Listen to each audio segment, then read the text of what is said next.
Emma's wheelchair hit the floor with a crash that silenced the entire diner.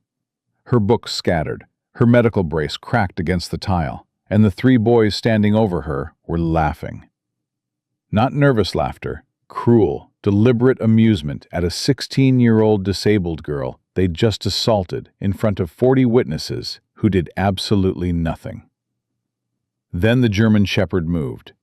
Then the Navy SEAL in digital camouflage stepped between them. What happened in the next 8 seconds would land someone in handcuffs, fill a courtroom with an entire SEAL team, and prove that some people still believe protecting the helpless isn't optional. It's sacred. And what the security footage revealed would expose something far worse than one incident of bullying. Before we continue, if you believe our veterans deserve our support and that standing up for the vulnerable matters, hit that subscribe button right now. Stay with me until the very end of this story and drop a comment telling me what city you're watching from so I can see how far this message travels. Now, let's get back to the moment everything changed. The sound Emma made when she hit the floor wasn't a scream. It was something worse. A startled gasp of pain mixed with humiliation. The sound of someone who'd been hurt so many times, they'd stopped expecting help. Her wheelchair toppled sideways, one wheel still spinning uselessly. The medical brace on her left leg had twisted during the fall, and even from across the diner, you could see it wasn't sitting right anymore. Her books, library books she'd have to pay for if they were damaged, lay scattered across the floor, pages bent, one of them soaking up spilled water from a glass that had fallen with her. Dylan Sutherland stood directly over her, his expensive sneakers inches from her face. He was 17, tall, athletic, wearing a varsity jacket that probably cost more than Emma's mother made in a week. His two friends flanked him, Brett and Marcus, both from the same wealthy neighborhood, both wearing the same expression of amused contempt. "Oops," Dylan said, his voice dripping with mock concern. "Did you trip? Oh wait, you can't really trip, can you? Since you can't really walk." Brett laughed. Marcus pulled out his phone, already recording. Emma tried to push herself up, but her left arm, weakened by cerebral palsy, couldn't support her weight properly. She got halfway up and collapsed again, her cheek hitting the cold tile floor. "Jesus, she's like a turtle on its back," Marcus said, still filming. "This is going straight to TikTok." 43 people in that diner. 43 witnesses to what was happening. Not one of them moved. A businessman in the corner booth looked down at his laptop, suddenly very interested in his spreadsheet. A young couple by the window found their phones fascinating. An elderly woman near the register clutched her purse tighter and looked away. The waitress, Katie, who'd served Emma and her mother dozens of times over the years, stood frozen behind the counter with a pot of coffee in her hand, her mouth open but no words coming out. This wasn't the first time Emma had been targeted. Everyone in that diner knew it. This was the 4th time in 6 months these same boys had found her in public and made her suffering into entertainment. And every single time, people had looked away. Emma finally managed to get her right hand under her, pushing up enough to see Dylan's face looming over her. He was smiling. Actually smiling, like this was the best part of his day. "You know what's pathetic?" he said, loud enough for everyone to hear. "Your mom works 2 jobs, and you still dress like that. What is that shirt, from Goodwill?" "Yeah, it is. I can see the sticker residue." "Please," Emma managed to say, her voice barely a whisper. "Just let me get up." "Let you get up? I didn't knock you down. You fell. That's what happens when you're—" He paused, drawing out the word. "Defective." That's when the growl came. Low, deep, the kind of sound that triggers something primal in the human brain. A warning that doesn't need translation. Every head in the diner turned. The German Shepherd stood in the doorway, all 85 pounds of muscle and trained precision. His tan and black coat was immaculate, his ears forward, his dark eyes locked on Dylan with an intensity that made the boy take an involuntary step backward. Behind the dog stood a man in Navy working uniform Type 3, the digital green and brown camouflage pattern that marked him as active duty. Chief Petty Officer Jake Morrison was 35 years old, built like someone who'd spent 2 decades conditioning his body for combat. His dark brown hair was cut military short, his face weathered by deployments in places most people only saw on the news.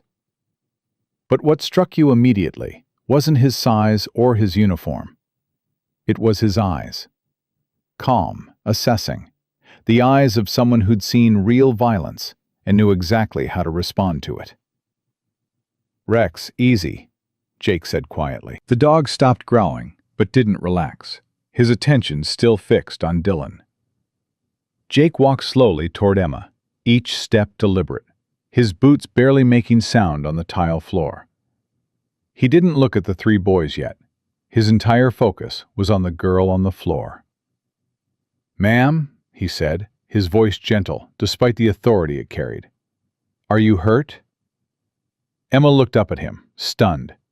In 6 months of being tormented by these boys, not one adult had ever asked her that question. I'm okay," she managed. "I just need—" "Your wheelchair," Jake finished. He was already moving toward it, riding it with one smooth motion, checking the wheels, making sure nothing was broken. Then he turned to Emma, but before he could offer assistance, Dylan stepped forward. "Hey man, this is none of your business. She fell. We were just—" Jake finally looked at him. Just looked. Didn't say anything. Didn't move aggressively. Just made eye contact with the kind of steady, unwavering attention that made Dylan's voice trail off. "You were just— what?" Jake asked quietly. "We were just messing around. She knows we're joking, right, Emma?" Emma said nothing. Couldn't say anything. The fear that had kept her silent for months was still there, heavy and choking. Jake turned back to Emma. "Is that true? Were they just joking?" Emma's eyes filled with tears. She wanted to say yes, wanted to avoid confrontation, wanted to disappear. But something in Jake's face, the absolute certainty that he would believe her, that he would take her seriously, made the truth come out. "No," she whispered. "They pushed me. Dylan pushed my wheelchair. On purpose." The temperature in the diner seemed to drop 10 degrees. Jake straightened slowly, turning to face Dylan fully now. Rex moved to his left side, perfectly positioned, perfectly controlled. "Is that true?" Jake asked Dylan. "Did you push her wheelchair?" "Dude, she's lying. She's just trying to—" "I'm going to ask you one more time." Jake's voice was still quiet, but something in it made everyone in the diner pay attention. "Did you push this girl's wheelchair?" Dylan's face flushed red. He wasn't used to being questioned. Wasn't used to adults who didn't immediately believe whatever story he spun. "So what if I did? What are you going to do about it?" The moment hung there, crystallized. Jake could have walked away, could have helped Emma up, called the police, let the system handle it. That's what 43 other people would have done. Jake reached down and helped Emma to her feet. Gently, carefully, making sure she was stable before guiding her back into her wheelchair. He adjusted the medical brace on her leg with surprising gentleness for someone with his size and strength. "You okay?" he asked her again. Emma nodded, not trusting her voice. Jake turned back to the 3 boys. "You need to apologize. Right now." Dylan laughed. Actually laughed. "I'm not apologizing to— You assaulted a disabled minor in a public place. That's a crime. Multiple crimes, actually. Battery, harassment, possibly a hate crime depending on how the prosecutor wants to charge it." Jake's voice remained calm, factual. "So you have 2 choices. You apologize to this young woman right now, sincerely, and then you leave and don't come near her again. Or I call the police and we handle this officially." "You can't tell me what to do," Dylan said, his voice rising. "Do you know who my father is?" I don't care if your father is the president. You put your hands on someone who couldn't defend themselves. That makes you a coward and a bully. Now apologize." Brett stepped forward, trying to look intimidating. Maybe you should mind your own business, old man.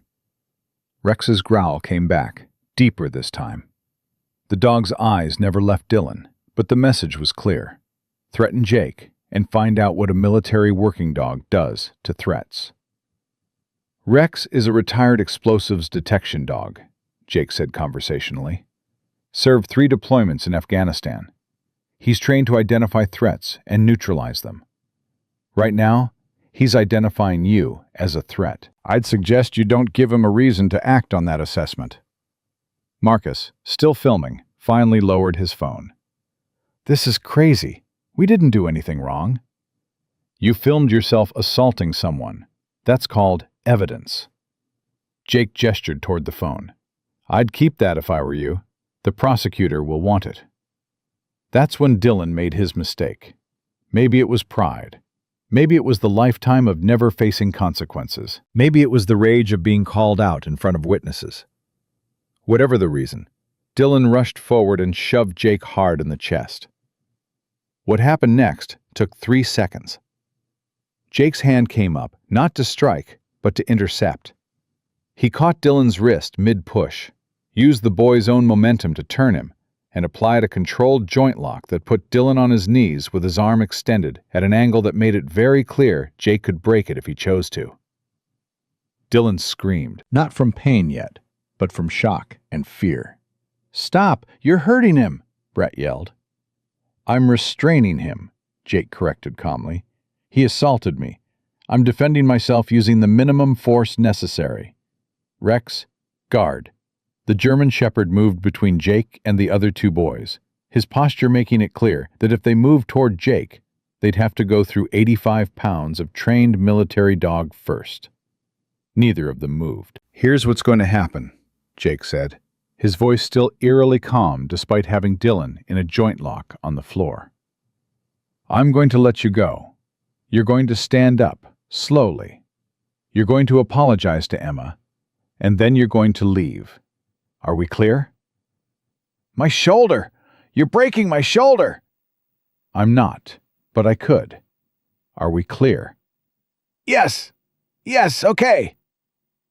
Jake released him. Dylan scrambled backward, clutching his shoulder, his face red with humiliation and rage. "Apologize," Jake said. "I'm sorry," Dylan spat out, not looking at Emma. "To her. Look at her and say it like you mean it." Dylan turned toward Emma, hatred burning in his eyes. "I'm sorry." It wasn't sincere. Everyone knew it. But it was said. "Now leave." The 3 boys backed toward the door, Dylan still clutching his shoulder, Marcus and Brett flanking him protectively. At the threshold, Dylan stopped and turned back. "You have no idea what you just did," he said to Jake. "My father is Richard Sutherland. He owns half this town. You just ended your career." "Your father doesn't own me," Jake said quietly. "And if he raised you to think you can hurt people without consequences, then he failed as a parent. Now get out." They left. The door closed behind them with a soft chime that seemed absurdly cheerful, given what had just happened. The diner remained silent for another long moment. Then, slowly, sound returned. Someone coughed. A fork clinked against a plate. The businessman in the corner closed his laptop. But no one said anything. No one approached Jake to thank him. No one checked on Emma. They just went back to their meals, their phones, their newspapers, pretending nothing had happened. Pretending they hadn't just watched 3 boys assault a disabled girl and done absolutely nothing about it. Katie, the waitress, finally found her voice. "Chief Morrison, your usual booth is open if you want it." Jake looked at her, really looked at her, and Katie flushed and looked away. "You saw what happened," Jake said. It wasn't a question. Yes. "And you didn't help." Katie's hands trembled around the coffee pot. I didn't want to get involved. Those boys, their families, they have lawyers and—" She's 16 years old, and she was on the floor, and you didn't want to get involved. Jake's voice wasn't angry. That somehow made it worse. Just disappointed. Tired. He turned to Emma. "Do you need a ride home? I can call your parents." "My mom's at work," Emma said quietly. "She works double shifts at Memorial Hospital. I was just getting lunch before I go to the library." "You're here alone?" "Usually, yeah." Jake looked around the diner again, at all the adults who'd watched and done nothing. Then he looked back at Emma. "Can I buy you lunch? Make sure you eat something before you go?" Emma hesitated. Stranger danger was real, even when the stranger was in a Navy uniform with a service dog. But something about Jake's face, about the way he'd helped her without expecting anything in return, made her trust him. "Okay," she said softly. They moved to a booth, Jake, Emma, and Rex, who lay down beside the table with his head on his paws, still alert but relaxed. KB brought menus with shaking hands. "What happened to your shoulder?" Emma asked after they'd ordered, gesturing to where a scar peeked out from under Jake's uniform collar. "IED in Kandahar, 2019. I was lucky.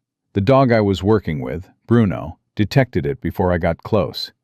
Saved my life. He died 3 months later from kidney failure. Unrelated to the deployment. Just bad luck." "I'm sorry." Jake smiled slightly. Bruno did his job, gave everything he had. That's all any of us can do. He paused. "Those boys, "They've done this before, haven't they?" Emma looked down at her hands. "Yeah." "How many times?" "I don't know. Maybe a dozen. They started at school. Then they found out I come here sometimes and—" She trailed off. "And no one stopped them." "Adults don't like getting involved. My mom says people are scared of lawsuits and drama. The Sutherlands donated a new library to the school.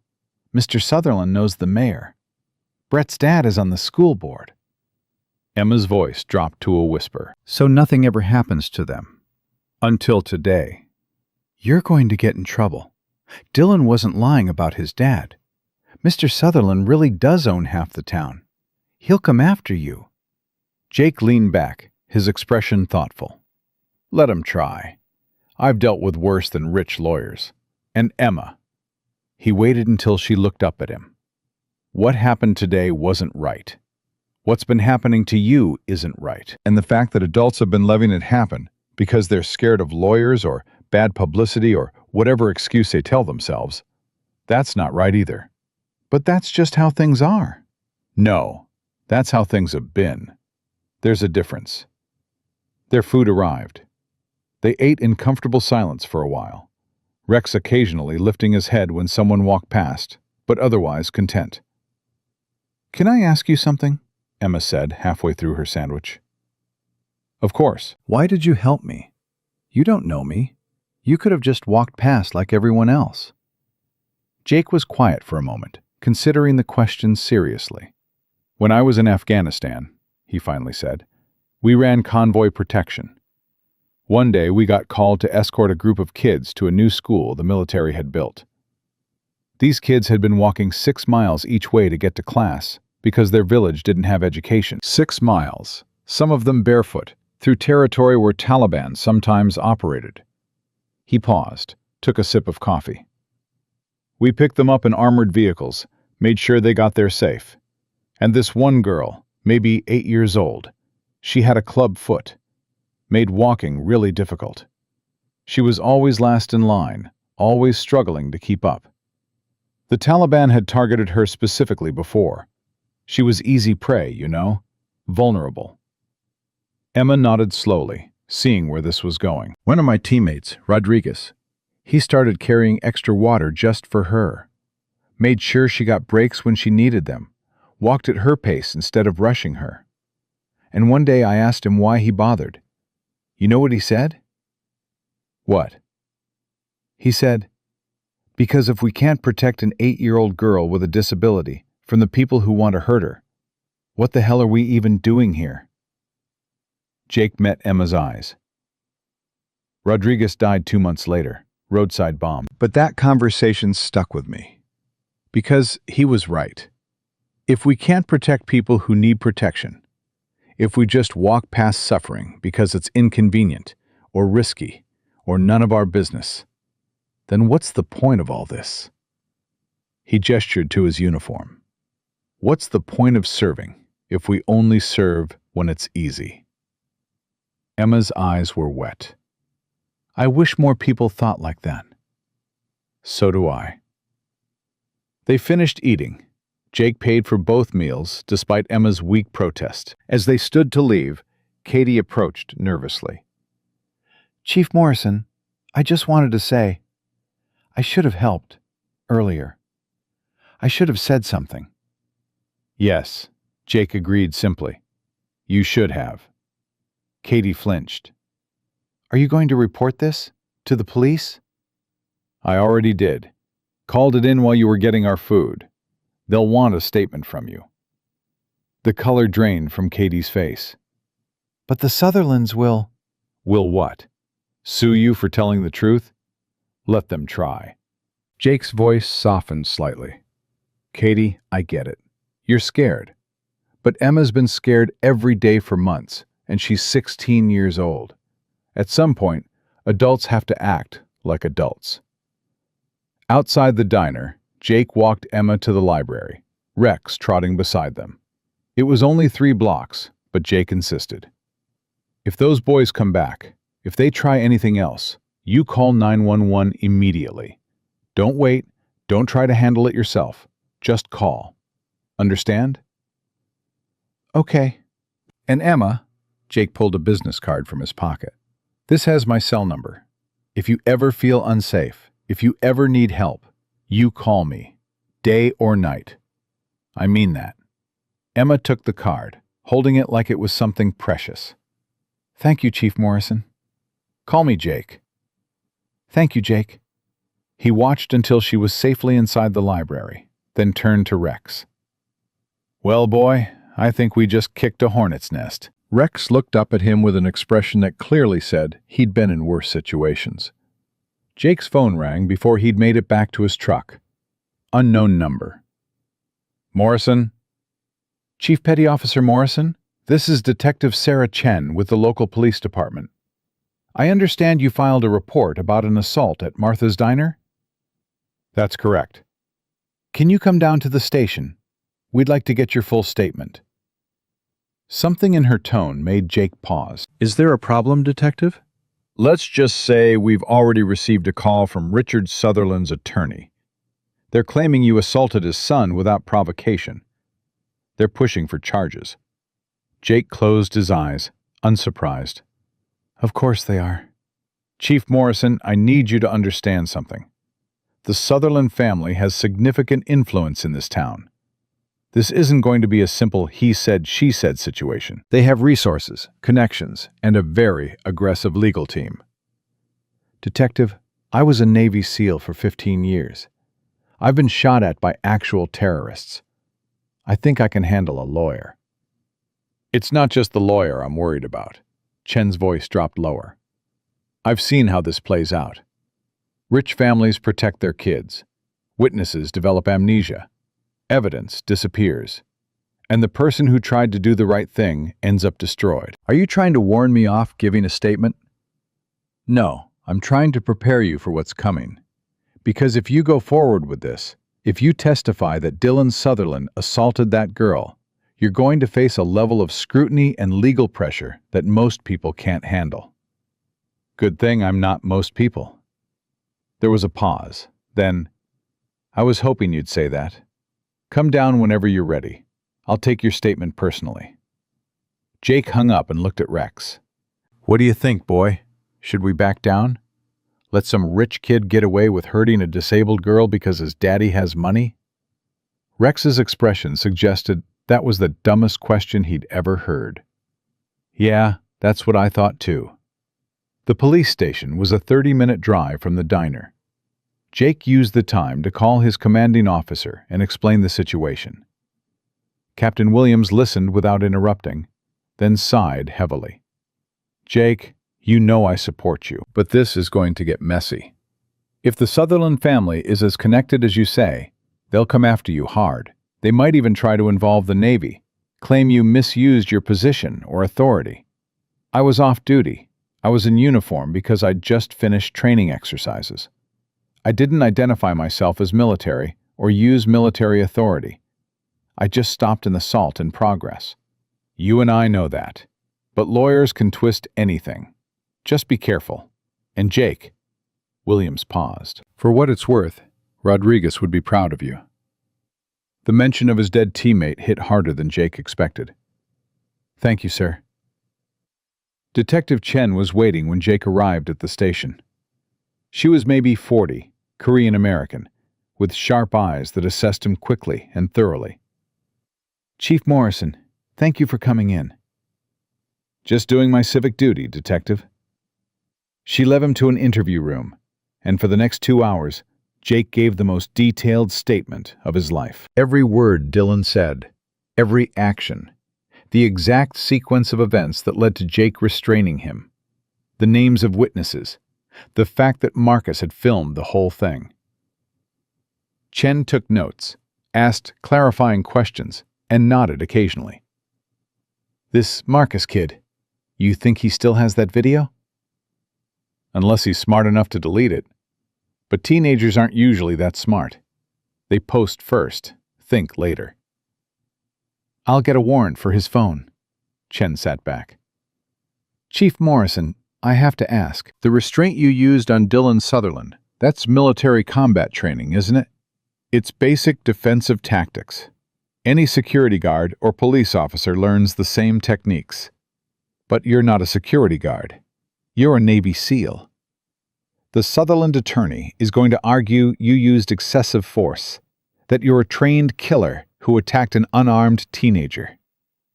Jake's jaw tightened. "I'm trained to protect people, Detective. That includes protecting myself when someone assaults me. I used the minimum force necessary to restrain someone who'd already demonstrated he was willing to get physical. I didn't strike him, didn't break anything, didn't use any technique that would cause permanent damage. His father is claiming you dislocated his shoulder. Then his father is lying. I used a basic wrist lock. It's uncomfortable, but it doesn't cause injury unless the person being restrained fights against it. If Dylan hurt himself, it's because he was struggling." Chen studied him for a long moment. "You know what I think? I think you did exactly what you're supposed to do when you witness an assault. I think you showed restraint most people wouldn't have. And I think the Sutherlands are going to try to destroy you for it anyway." "Let them try. They've already started. While you were driving here, Richard Sutherland's attorney filed a formal complaint. They're claiming battery, assault, excessive use of force, and they're pushing for charges. They've also filed a civil suit for damages." Jake felt his stomach drop, but kept his expression neutral.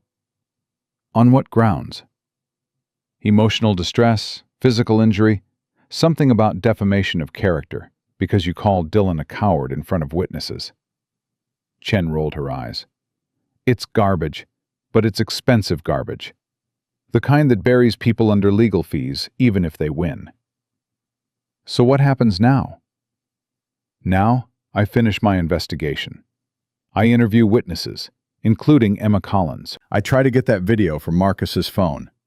And then I send everything to the prosecutor, and they decide whether to charge you or Dylan or both or neither." "How long will that take?" "In a normal case, a week, maybe 2. In a case involving Richard Sutherland," Chen shrugged, "could be months. He'll use every connection he has to slow things down, to pressure the prosecutor, to make your life difficult." Jake stood up. "Is there anything else you need from me right now?" "Just one thing." Chen stood too. "That girl, Emma. Does she have anyone looking out for her? Because if this goes to trial, she's going to be called as a witness. And the defense attorneys are going to tear her apart. They're going to make her look like a liar, an attention seeker, someone who manipulated you into attacking innocent teenagers. She's 16 years old with cerebral palsy. What kind of monster attacks a kid like that on the witness stand? The kind that gets paid $600 an hour by Richard Sutherland. Chen's expression was grim. I've seen it before, Chief Morrison. They'll dig into her family, her mother's finances, anything they can use. They'll claim Emma's looking for a payout, that she's exaggerating her disability, that she provoked the boys somehow.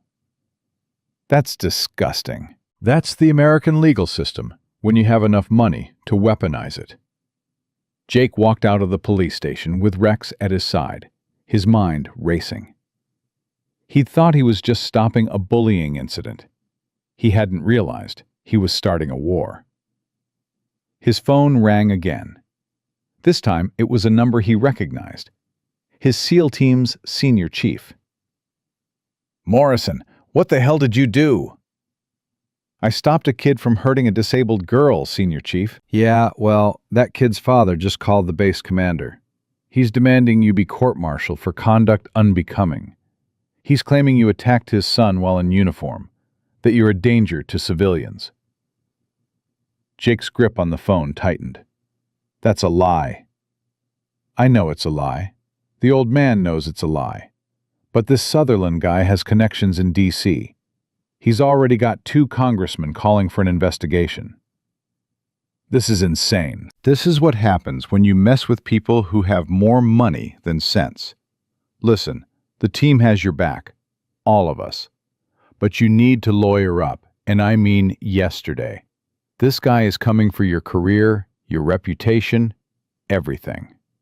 After the call ended, Jake sat in his truck with Rex in the passenger seat, staring at nothing.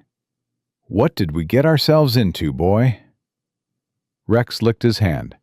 His expression clearly said, We did the right thing. That's all that matters. Yeah, Jake said quietly. But doing the right thing doesn't always protect you from the consequences. That night, Jake couldn't sleep. He kept seeing Emma's face when she hit the floor, hearing Dylan's cruel laughter, feeling the weight of 43 people who'd chosen to do nothing. At 0300 hours, he gave up on sleep and called a number he hadn't used in 3 years. This better be life or death, Morrison. Hey, Marcus, sorry to wake you. Commander Marcus Chen, no relation to Detective Sarah Chen, had been Jake's team leader for 6 years before retiring to practice law.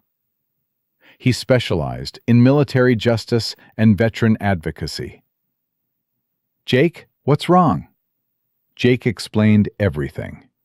The diner, the assault, the restraint, the Sutherland family's response.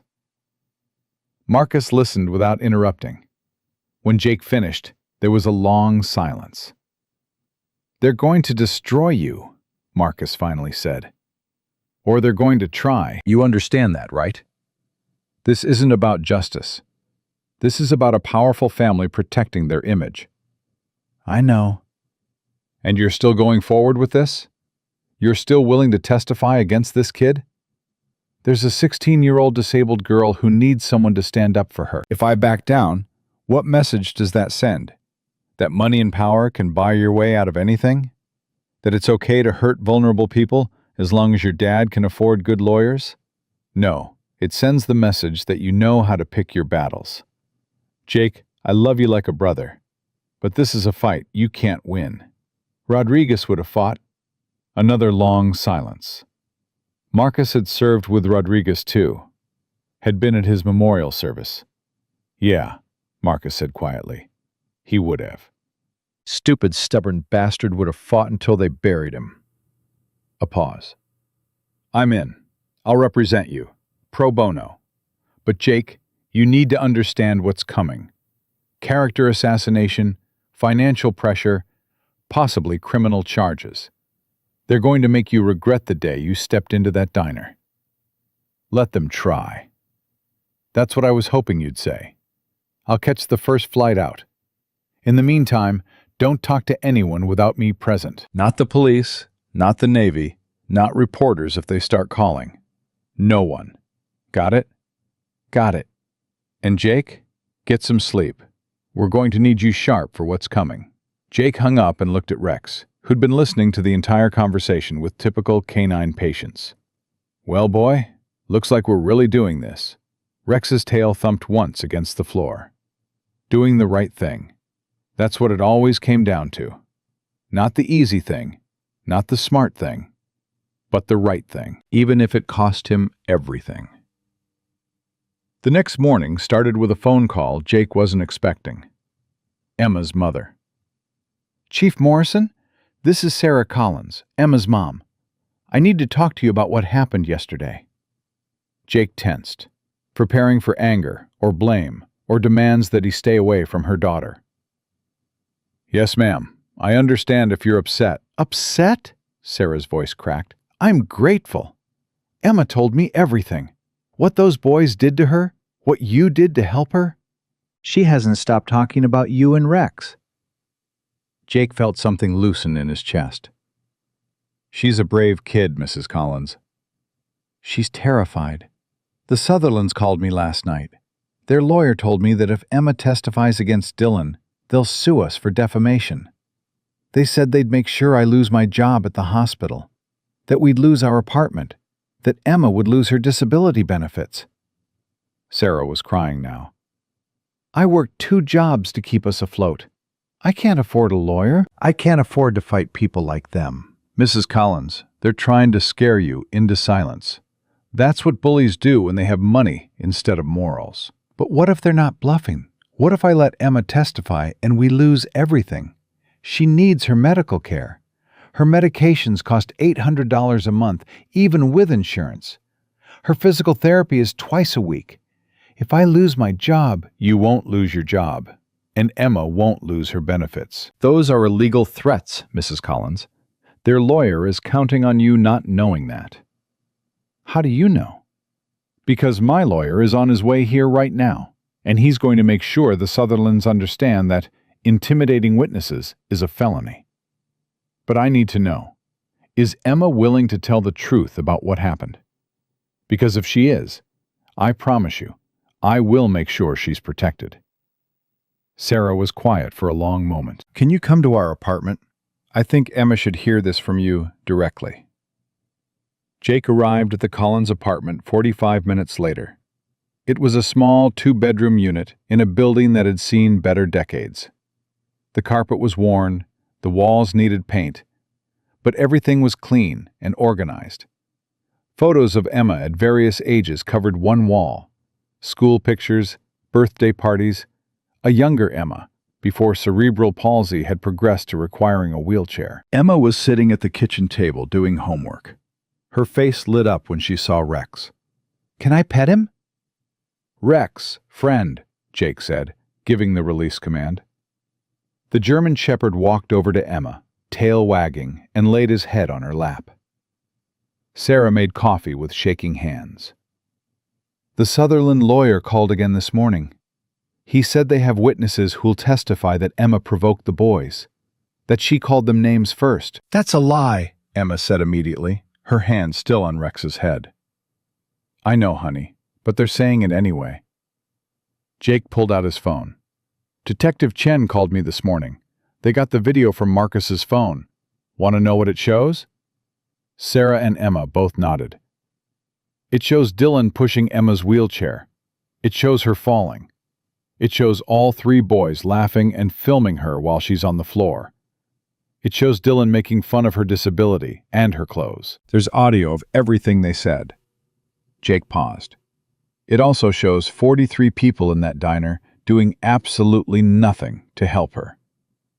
Emma's eyes filled with tears. "People saw and they didn't help?" "People saw and they chose not to get involved. That's going to change." Sarah wrapped her arms around herself. "The lawyer said the video doesn't matter. He said it's edited, that it doesn't show what happened before. He said they'll prove Emma started it." "Mrs. Collins, I need you to understand something. The Sutherlands are lying. They know their son assaulted your daughter. They know he's been doing it for months. They don't care about the truth. They care about protecting their reputation and making sure Dylan faces no consequences. So what do? We fight back. We tell the truth. We let the evidence speak for itself. And we trust that eventually justice will prevail. And if it doesn't? Sarah's voice was barely a whisper. If they destroy us anyway?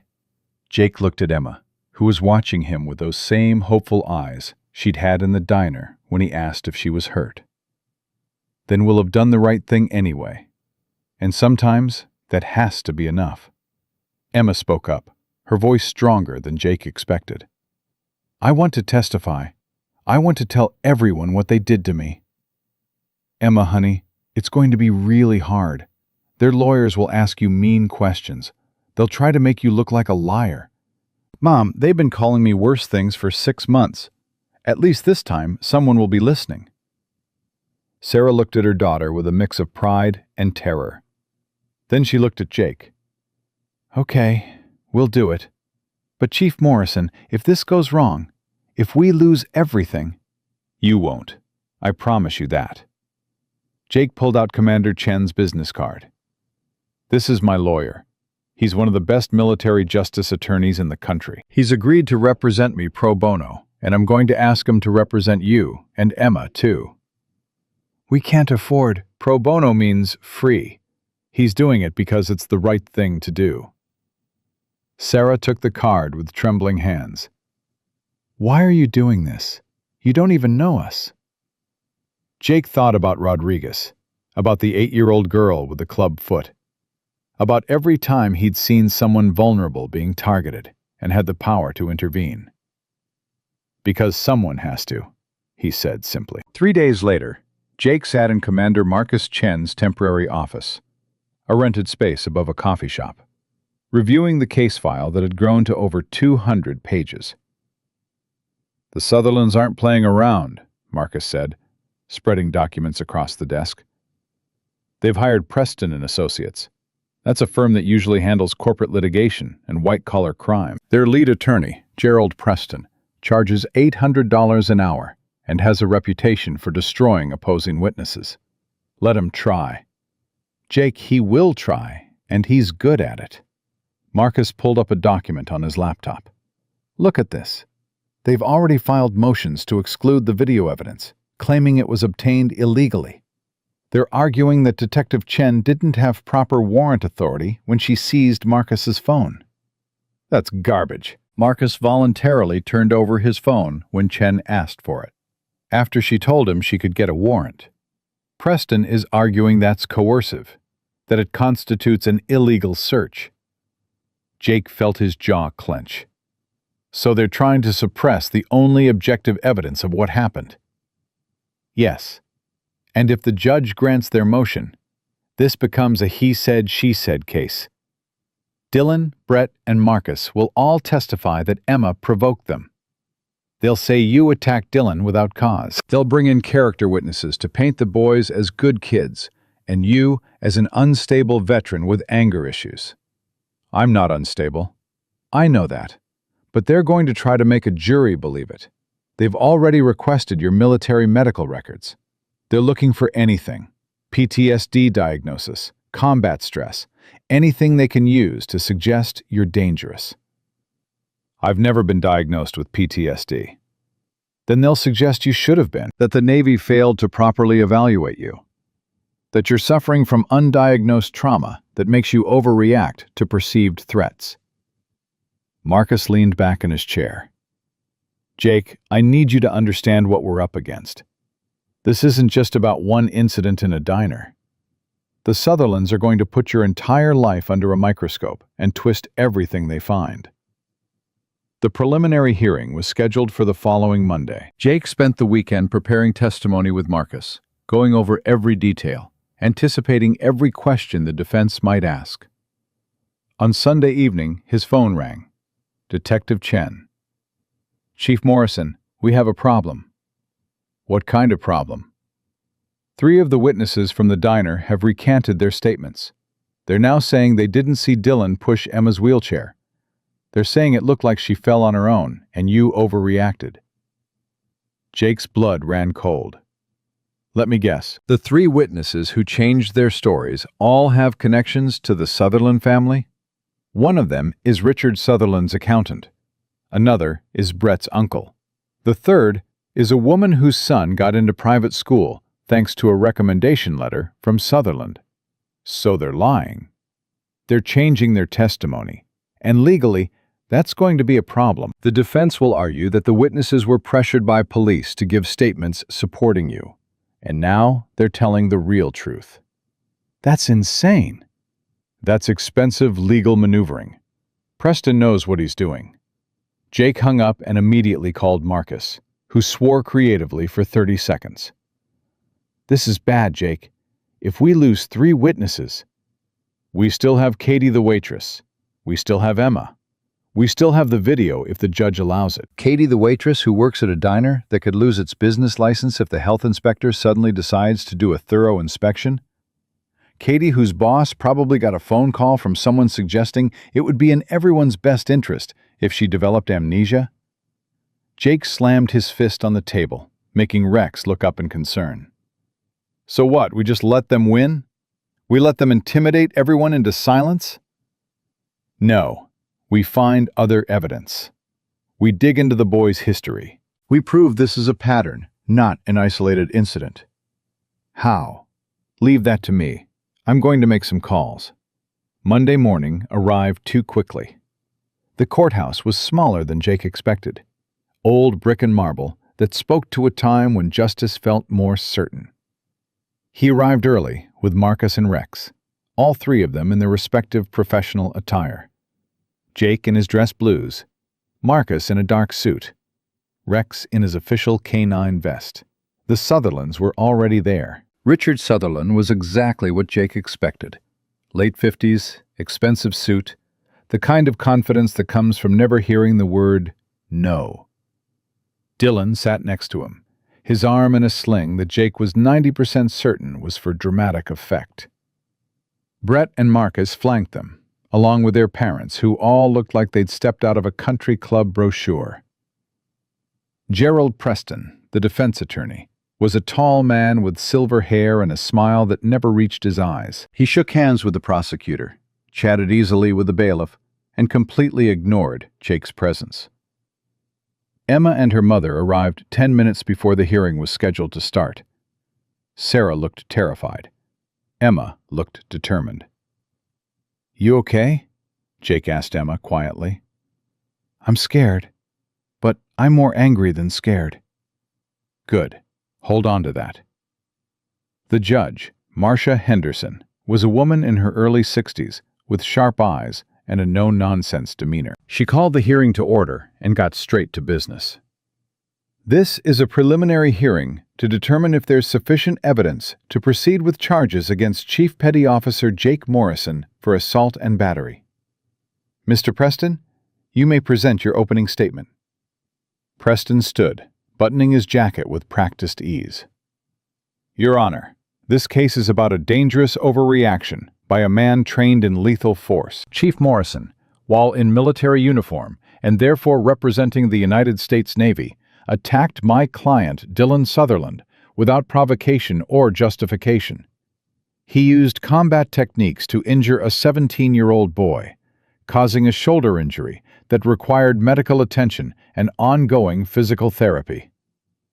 Jake felt Marcus's hand on his arm, a silent reminder to stay calm. The defense will show that Dylan Sutherland was attempting to help a young woman who had fallen, Miss Emma Collins, when Chief Morrison misinterpreted the situation and responded with violence. We will demonstrate that Chief Morrison has a history of aggressive behavior stemming from undiagnosed combat trauma, and we will prove that he poses a continuing danger to the community if not held accountable for his actions. Preston sat down, looking satisfied. The prosecutor, Jennifer Wade, stood next. She was younger than Preston, maybe 35, and Jake didn't know if that was going to work for or against them. Your Honor, the evidence will show that Chief Morrison witnessed an assault in progress and intervened to protect a disabled minor. The defense's characterization of these events is not only inaccurate, It's offensive to every service member who has ever stood up to protect someone who couldn't protect themselves. She was good. Better than Jake had hoped. We have video evidence, witness testimony, and a pattern of harassment that proves Dylan Sutherland and his friends have been systematically tormenting Emma Collins for months. Chief Morrison didn't overreact. He responded appropriately to a violent situation, using the minimum force necessary to prevent further harm.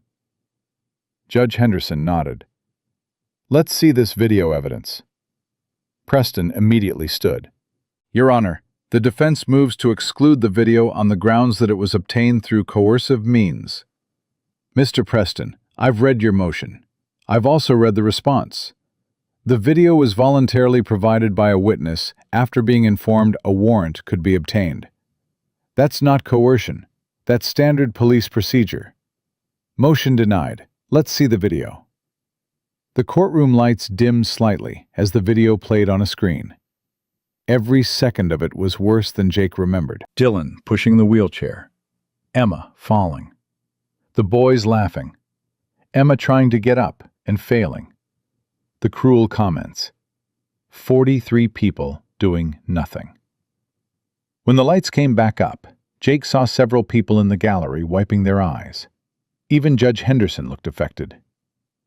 "That's disturbing," she said quietly. "Mr. Preston, your client is clearly shown assaulting Miss Collins." "Your Honor, the video doesn't show what preceded that moment. It doesn't show... It shows enough." "Miss Wade, call your first witness." The prosecution calls Emma Collins. Emma wheeled herself to the witness stand, where a bailiff helped position her. She was sworn in, her hand shaking slightly as she placed it on the Bible. Wade approached gently. "Emma, can you tell the court what happened at Martha's Diner on Tuesday afternoon?" Emma's voice was quiet but clear. "I was eating lunch and doing homework. Dylan, Brett, and Marcus came in. They started making fun of me like they always do." "Like they always do? Has this happened before?" "Objection," Preston said. "Relevance. Goes to pattern of behavior, Your Honor." "I'll allow it. Answer the question, Miss Collins." "Yes, they've been doing it since school started. At first it was just mean comments. Then they started posting videos of me online. Then they started getting physical, pushing my wheelchair, knocking my books out of my hands, that kind of thing." "And did you ever report this to school administrators?" "I tried, 3 times. They said it was just kids being kids, and I needed to develop thicker skin." Jake saw Judge Henderson make a note of that. "What happened when they came into the diner on Tuesday?" "Dylan pushed my wheelchair. Hard. I fell. I couldn't get up because my arm doesn't work right. They were laughing and filming me, and nobody helped.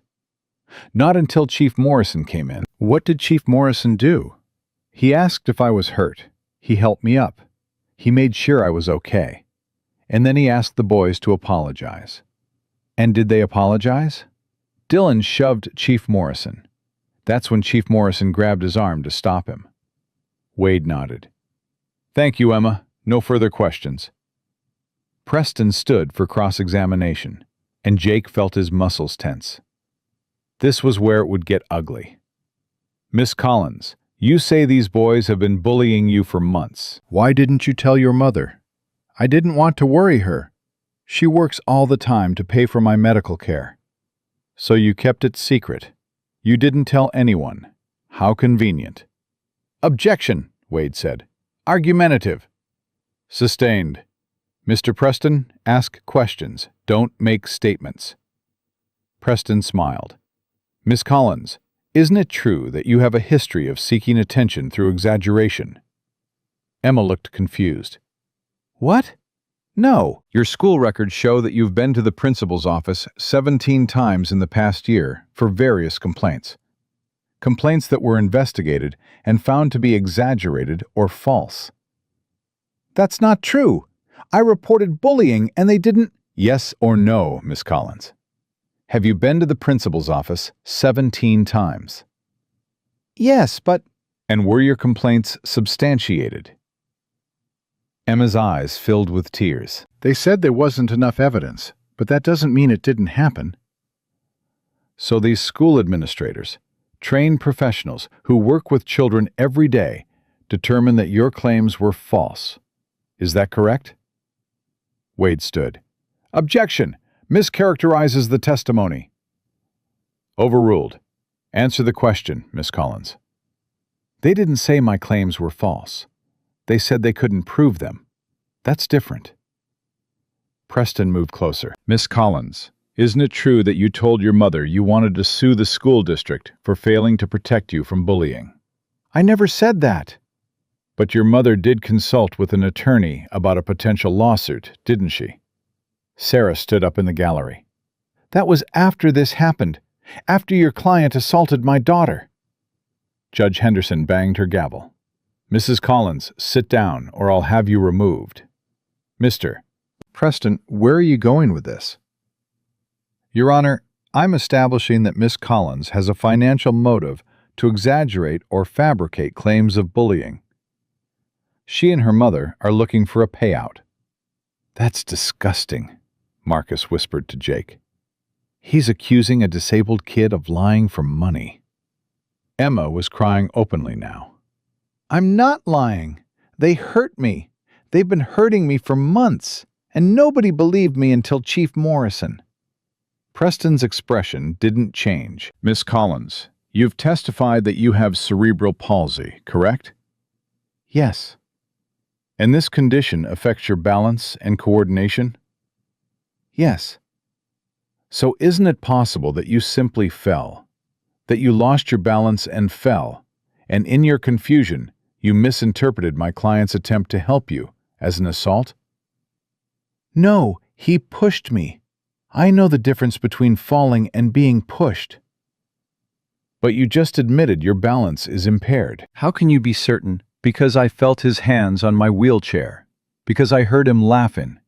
Because this wasn't the first time. Wade stood. Your Honor, this is harassment of a minor witness. Mr. Preston, move on. Preston smiled slightly, knowing he'd done enough damage. No further questions. Emma was helped down from the witness stand, still crying. Sarah rushed to her, wrapping her arms around her daughter. Jake wanted to go to them, to apologize for putting Emma through this, but Marcus held him back. It's not over yet, Marcus whispered. Wade has more witnesses. But Wade's next witness was Katie the waitress, and within 30 seconds, it was clear something had changed. Miss Thompson, you were working at Martha's Diner on the afternoon in question, correct? Yes. And did you witness the altercation between Dylan Sutherland and Emma Collins? Katie's hands were shaking. I saw some of it. I was busy. It was the lunch rush. But you gave a statement to police saying you saw Dylan push Emma's wheelchair. I might have been mistaken. Like I said, it was busy. I wasn't really paying attention. Wade looked stunned. Miss Thompson, are you changing your testimony? I'm clarifying it. I thought I saw one thing, but now I'm not sure. Miss Thompson, did someone pressure you to change your statement? Objection, Preston said. Assumes facts not in evidence. Sustained. Wade tried again. Have you spoken to anyone associated with the Sutherland family since giving your original statement? Katie looked at the floor. I don't remember. It was painful to watch. Jake could see the fear in Katie's eyes, the shame of knowing she was lying, but being too scared to tell the truth. Wade dismissed her quickly, knowing the testimony was worthless now. Her next two witnesses were customers from the diner who'd been sitting close to Emma, but both of them gave vague, unhelpful testimony that contradicted their original statements. The Sutherlands had gotten to them. All of them. Judge Henderson called a 15-minute recess. Jake followed Marcus into the hallway, his frustration boiling over. They bought them off, or scared them off. Either way, we're losing our witnesses. Not all of them, Marcus said. We still have you. And we still have the video. The video shows what happened. But if their witnesses say Emma fell on her own, if they claim I overreacted, Jake, breathe. This isn't over. Trust the process. When they returned to the courtroom, Wade called Jake to the stand. He was sworn in and took his seat, his dress blues crisp, his bearing military perfect. He'd testified before in military courts, but this felt different, more personal. More was riding on his words. Wade approached. Chief Morrison, please tell the court what you witnessed on Tuesday afternoon. Jake took a breath and told the truth. All of it. Dylan pushing the wheelchair. Emma falling. The laughter. The 43 people who did nothing. His attempt to defuse the situation peacefully. Dylan's assault. The controlled response he'd used to restrain someone who'd already proven willing to get physical. Wade nodded. Chief Morrison, you have 15 years of military service. Is that correct? Yes, ma'am. And in that service, you've been trained in defensive tactics? Yes, ma'am. All service members receive basic defensive training. SEALs receive advanced training in hand-to-hand combat and restraint techniques. In your professional opinion, was the force you used on Dylan Sutherland excessive? No, ma'am. I used a basic wrist lock designed to control without causing injury. It's the same technique taught to security personnel and law enforcement. The goal is to stop the threat while minimizing harm to all parties. Could you have done more damage if you'd wanted to? Jake met the judge's eyes. Yes, ma'am. Significantly more. I chose not to because my goal was to stop the assault, not to hurt anyone. Wade smiled slightly. Thank you, Chief Morrison. Your witness, Mr. Preston.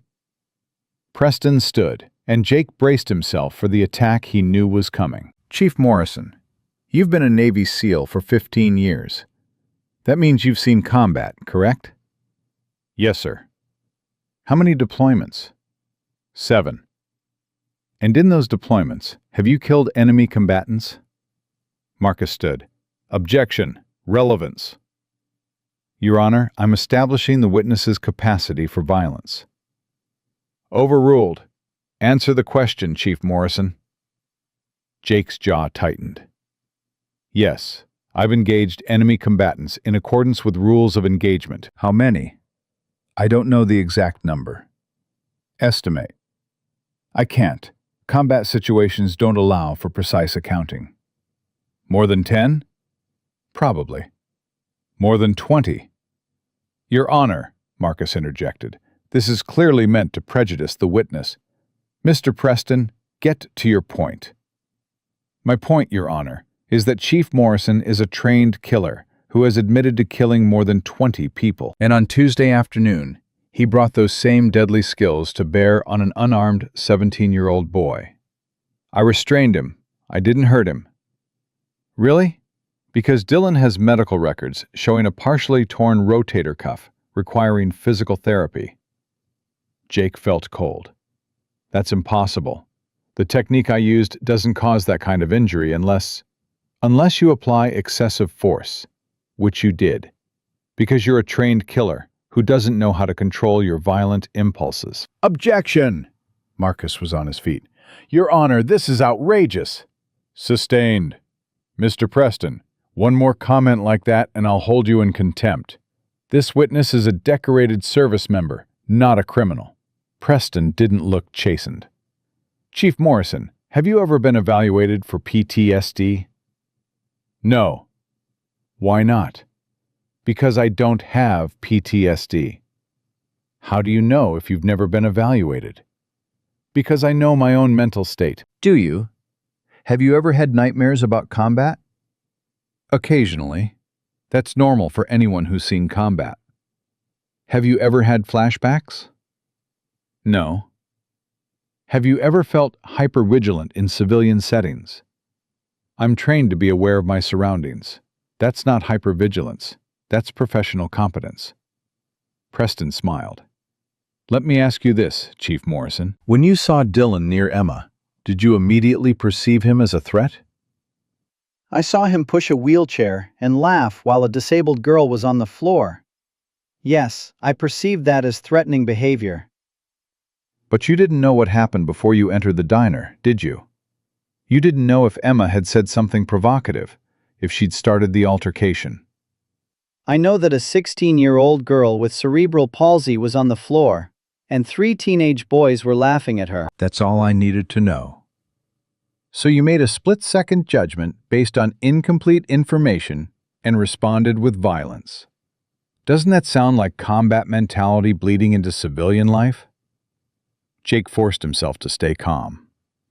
It sounds like witnessing an assault and responding appropriately. You call dislocating a teenager's shoulder appropriate? I didn't dislocate his shoulder. I used a controlled restraint technique. If his shoulder was injured, it's because he continued struggling against a lock that's designed to discourage resistance. Or it's because you used excessive force. I used the minimum force necessary to stop someone who'd already assaulted 2 people, Emma and myself. Preston walked back to his table, picked up a document. Chief Morrison, I have here your fitness reports from the past 5 years. In each one, your commanding officers note your intense dedication to protecting team members and your aggressive response to perceived threats. Doesn't that suggest you have a pattern of overreacting? It suggests I take my responsibility to protect others seriously. So seriously that you attack teenagers in diners. I defended a disabled girl from assault. Or you assaulted a boy who was trying to help her. The back and forth continued for another 20 minutes. Preston trying to paint Jake as unstable and violent. Jake refusing to give ground. Finally, Judge Henderson called a halt. That's enough. Mr. Preston, do you have any other witnesses? Yes, Your Honor. The defense calls Dylan Sutherland. Dylan took the stand, his arm still in that sling, his expression the perfect picture of an injured, innocent teenager. Jake wanted to be sick. Preston led Dylan through his version of events. Emma had dropped something. Dylan had tried to help her pick it up. She'd fallen while reaching for it. Dylan had tried to help her up when this crazy military guy attacked him out of nowhere. It was all lies, but Dylan sold it well. He even managed to make his voice crack when describing how scared he'd been. Wade's cross-examination was brief but pointed. Mr. Sutherland, you testified that you were trying to help Emma. Is that correct? Yes, ma'am. And yet the video shows you laughing while she's on the floor. Can you explain that? I wasn't laughing at her. I was nervous. Sometimes I laugh when I'm uncomfortable. The video also shows you making fun of her clothes and calling her defective. Was that also nervous laughter? Dylan's expression hardened slightly. I don't remember saying that. So the audio on the video is fabricated? Maybe it's someone else. It was loud in there. Wade played the video again, freezing it on a clear shot of Dylan's mouth, forming the word defective. That looks like you, Mr. Sutherland. And it sounds like you. Are you saying it's not? Maybe I said something, but I didn't mean it how it sounded. How did you mean it when you called a disabled girl defective? Preston objected. Wade withdrew the question, but the damage was done. Judge Henderson called for closing statements. Wade went first, making a passionate argument about justice and protecting the vulnerable, and not letting wealth intimidate truth. Preston countered with equally passionate rhetoric about dangerous veterans and rush to judgment, and innocent boys being railroaded by overzealous prosecution. Then, Judge Henderson announced she'd take the matter under advisement and issue a ruling within 3 days. 3 days. 72 hours to find out if Jake's life would continue, or if everything he'd worked for would be destroyed because he'd helped a girl who needed help. As they filed out of the courtroom, Emma wheeled over to Jake. "Thank you for not giving up," she said quietly. I'm not giving up. No matter what the judge decides, I'm not giving up. Emma smiled slightly. I know. That's why I'm not giving up either. Jake watched her wheel away with her mother, and he thought about Rodriguez again. About standing in gaps. About doing what's right, even when the cost is high. 3 days until the ruling. 3 days to see if justice actually meant anything. 3 days to find out if protecting a vulnerable 16-year-old girl was worth losing everything. Jake looked down at Rex, who was watching him with those knowing brown eyes. We did the right thing, boy. Rex's tail wagged once. That would have to be enough. The 72 hours of waiting felt like 72 years. Jake tried to maintain his normal routine. Morning runs with Rex, training exercises at the base, paperwork that had been piling up. But his mind kept replaying the hearing, analyzing every word he'd said, every expression on Judge Henderson's face, trying to predict which way the ruling would go. On the second day, Marcus called with news that made Jake's stomach drop. The Sutherlands filed a civil suit. They're suing you for $2 million in damages, medical expenses, emotional distress, defamation, and something called intentional infliction of emotional trauma. $2 million?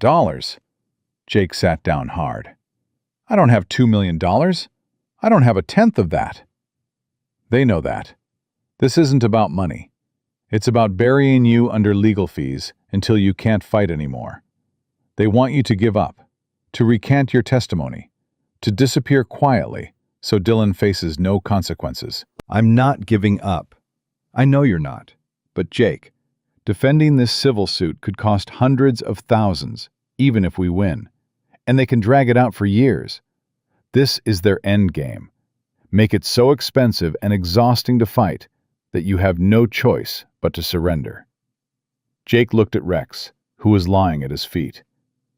The dog's presence was grounding, a reminder of what really mattered. What if we countersue? What if we go after Dylan for assault, for the pattern of harassment against Emma? With what money? The Collins family can't afford legal fees. You're already stretched thin.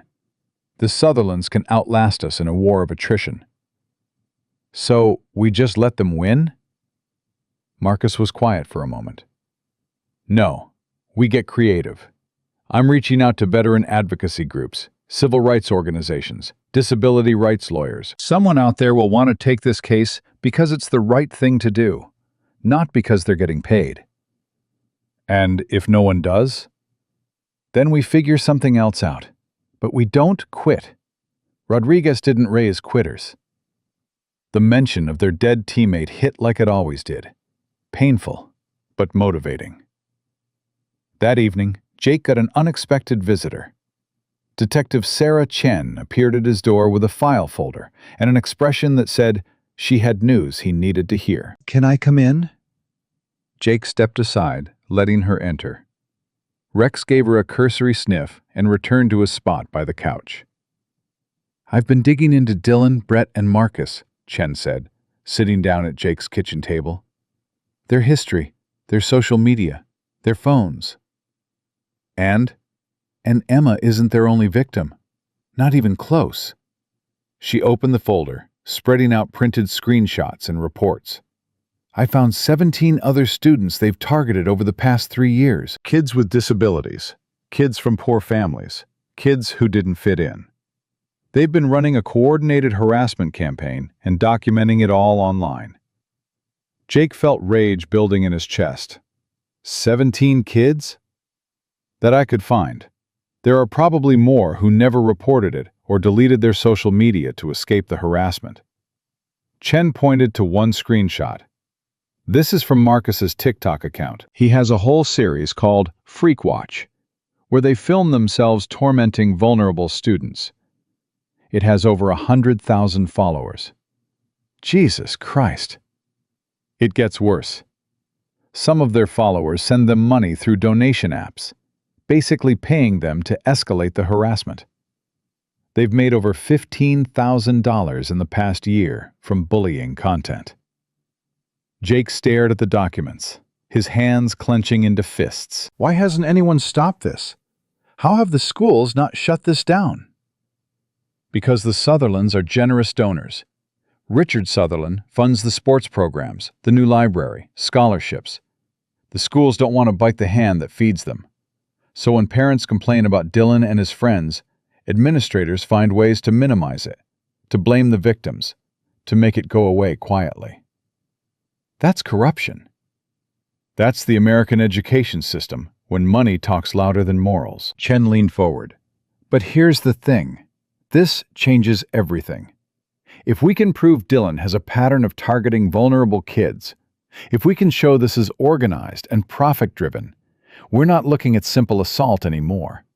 We're looking at hate crimes, possibly wire fraud for the money they've collected, conspiracy charges. Can you prove it? I'm trying, but the Sutherland's lawyers are already working to get the social media accounts deleted. They're claiming the content was hacked, that someone else posted under the boys' names. They're muddying the water as fast as I can clear it. Jake thought about Emma testifying, about Preston tearing her apart on the stand, about Katie and the other witnesses who'd been too scared to tell the truth.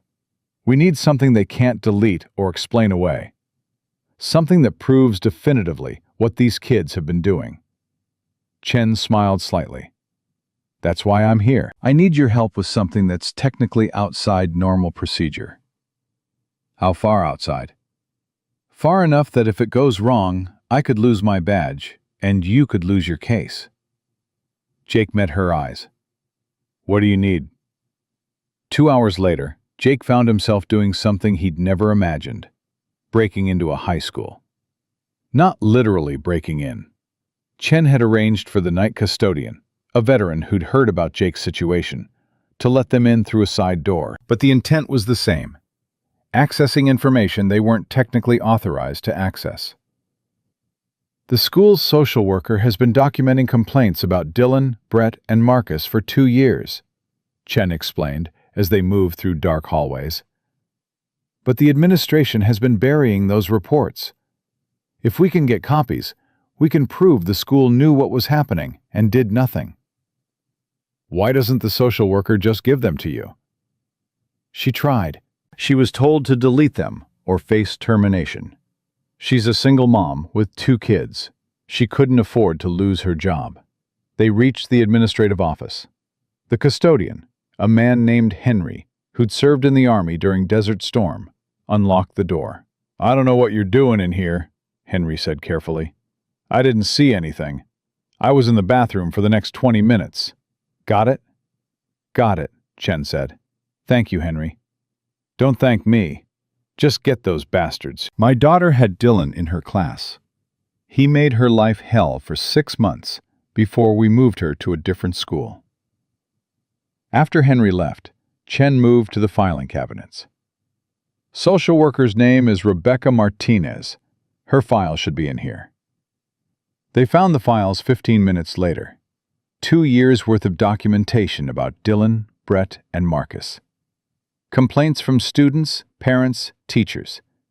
Detailed accounts of harassment, assault, threats. Evidence that the school had known exactly what was happening and had actively covered it up to protect their donors. Chen photographed every page with her phone, making sure each image was clear and readable. This is it, she said quietly. This is what we need. They were almost finished when Jake heard footsteps in the hallway. Chen's head snapped up. Someone's here. They froze, listening. The footsteps were coming closer. Put everything back, Chen whispered urgently. Now. They shoved the files back into the cabinet, but there wasn't time to make it look undisturbed. The footsteps stopped right outside the office door. The handle turned. Jake positioned himself between Chen and the door, his body automatically shifting into defensive posture. The door opened. A security guard stepped in, flashlight raised. Police, don't move! Chen held up her badge. Detective Sarah Chen, I'm conducting an investigation. The guard, a young man maybe 25, looked confused. At midnight? In a locked office? We have authorization from the custodial staff. I'm going to need to see that authorization. And I'm going to need to call my supervisor. Chen's expression remained calm, but Jake could see the calculation happening behind her eyes. If the guard called his supervisor, questions would be asked. If questions were asked, the Sutherlands would find out. If the Sutherlands found out, the evidence they'd just gathered would be challenged or destroyed. Actually, Jake said, stepping forward, we're done here. We found what we needed. The guard's hand moved to his radio. I still need to report this. What's your name, son? Officer Daniels. And I need you both to... Daniels. You serve, Daniels? The young man blinked, thrown by the question. What? No, My brother did. Marines. Daniels hesitated. I don't understand. Dylan Sutherland, Brett Harrison, Marcus Chen. You know those names? Everyone knows those names. Their families basically own this town. Did you know they've been running an organized harassment campaign against disabled kids? Did you know they make money filming themselves torturing students who can't fight back? Did you know the school has documentation of all of it and has been hiding it to protect their donor relationships? Daniels looked at the open filing cabinet, then back at Jake. Are you serious? Dead serious. And if you report us being here, the evidence we just gathered will disappear. The Sutherlands will make sure of it. And those kids will keep suffering. The guard stood there, his hand still on his radio, clearly wrestling with the decision. My brother, he said slowly. He came back from Afghanistan different. PTSD. He has trouble holding jobs, trouble with crowds. Last year, someone posted a video of him having a panic attack at the grocery store, posted it online, and made fun of him. Called him weak. Called him damaged. Jake's chest tightened. I'm sorry. The video got 40,000 views before he could get it taken down. He tried to kill himself 3 weeks later. Daniel's voice cracked. He survived, but barely. And the person who posted that video never faced any consequences. Just kept posting, kept making fun of veterans and disabled people and anyone they thought was weak. He took his hand off the radio. I didn't see you here tonight. I was doing my rounds on the other side of the building. You got that? Chen exhaled in relief. Got it. Thank you, Officer Daniels. Don't thank me. Just nail those bastards. They left through the same door they'd entered, Henry the custodian giving them a subtle nod as they passed. Jake didn't breathe normally until they were back in Chen's car. That was too close, Chen said, her hand shaking slightly as she started the engine. But we got what we needed. Yeah, we did. Now we just have to figure out how to use it, without admitting we obtained it through questionable means. The next morning, Jake woke to his phone ringing. Marcus.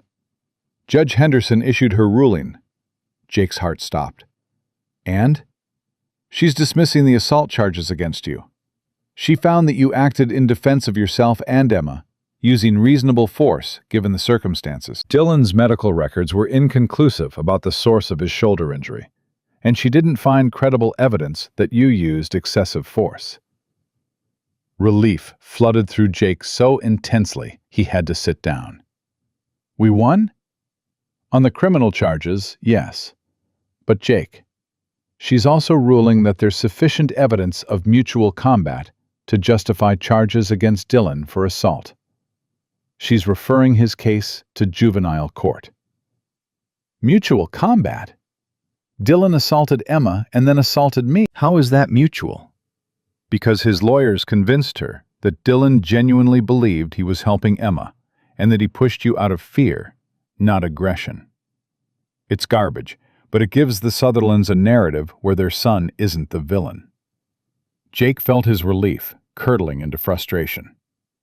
So he faces juvenile charges that will probably get dismissed because he's a rich kid with connections? Probably. unless we can prove this is part of a larger pattern, which is where Detective Chen's information becomes critical. Jake told Marcus about the school files, the social media evidence, the 17 other victims. Marcus listened in silence. When Jake finished, he said quietly, "That's game-changing. If we can get that evidence admitted, we can show this isn't one incident of mutual combat. It's one incident in a years-long campaign of targeted harassment. That changes everything." Chen got the evidence through questionable means. Will it even be admissible? In criminal court? Maybe not. But in the civil suit the Sutherlands filed against you? Different rules. And in the court of public opinion? Absolutely. The court of public opinion was about to become very interested in this case. That afternoon, someone leaked the story to the press. Not the sanitized version the Sutherlands had been feeding local media. The real story. Emma's assault. The video evidence. Dylan's pattern of harassment. The school's cover-up. By evening, it was national news. Jake's phone started ringing with interview requests from reporters, producers, news networks. Marcus fielded most of them, but a few got through. "Chief Morrison, this is Andrea Wilson from CNN. We'd like to interview you about your experience defending Emma Collins and the subsequent legal battle. We believe your story represents a larger issue of—" Jake hung up, called Marcus. "The media circus is starting." "I know. I've gotten 47 requests in the past 2 hours, including 3 from major networks and 2 from documentary filmmakers. What do? We control the narrative. We give one interview, on our terms, where we can tell the whole story. We make sure Emma and her mother are protected. And we use the publicity to pressure the Sutherlands into backing down." "You think publicity will make them back down?" "I think Richard Sutherland has built his reputation on being a generous philanthropist and community leader. If the public finds out he's been protecting his son while his son tortures disabled kids for profit, that reputation crumbles. And men like Sutherland care more about their reputation than anything else." Marcus arranged an interview with a national news program known for investigative journalism. They agreed to interview Jake, Emma, and Sarah Collins together, with Marcus present to ensure no one was pressured or misrepresented. The interview was scheduled for 3 days later. In the meantime, the story continued to grow. Detective Chen leaked the information about Dylan's social media accounts, carefully, anonymously, through channels that couldn't be traced back to her. Within hours, internet sleuths had found archived versions of the deleted content. Screenshots spread across Twitter, Facebook, Reddit. The Freak Watch videos went viral, but not in the way Dylan had intended. Instead of people celebrating the harassment, they were horrified by it. Disability rights organizations condemned it. Veterans groups called for Dylan to face hate crime charges. Parents across the country shared the videos with comments like, "This could have been my child." The backlash was immediate and brutal. Dylan's college acceptance letters were rescinded. Brett lost his athletic scholarship. Marcus was expelled from the private school he attended. Their parents tried to control the damage, issuing statements about how their sons had made mistakes and were learning from them. But the internet doesn't forgive rich kids who torture disabled children for entertainment. 2 days before the scheduled interview, Jake got a call from an unknown number. "Chief Morrison, this is Gerald Preston. I represent the Sutherland family." I know who you are, Mr. Preston. "I'm calling to discuss a settlement offer.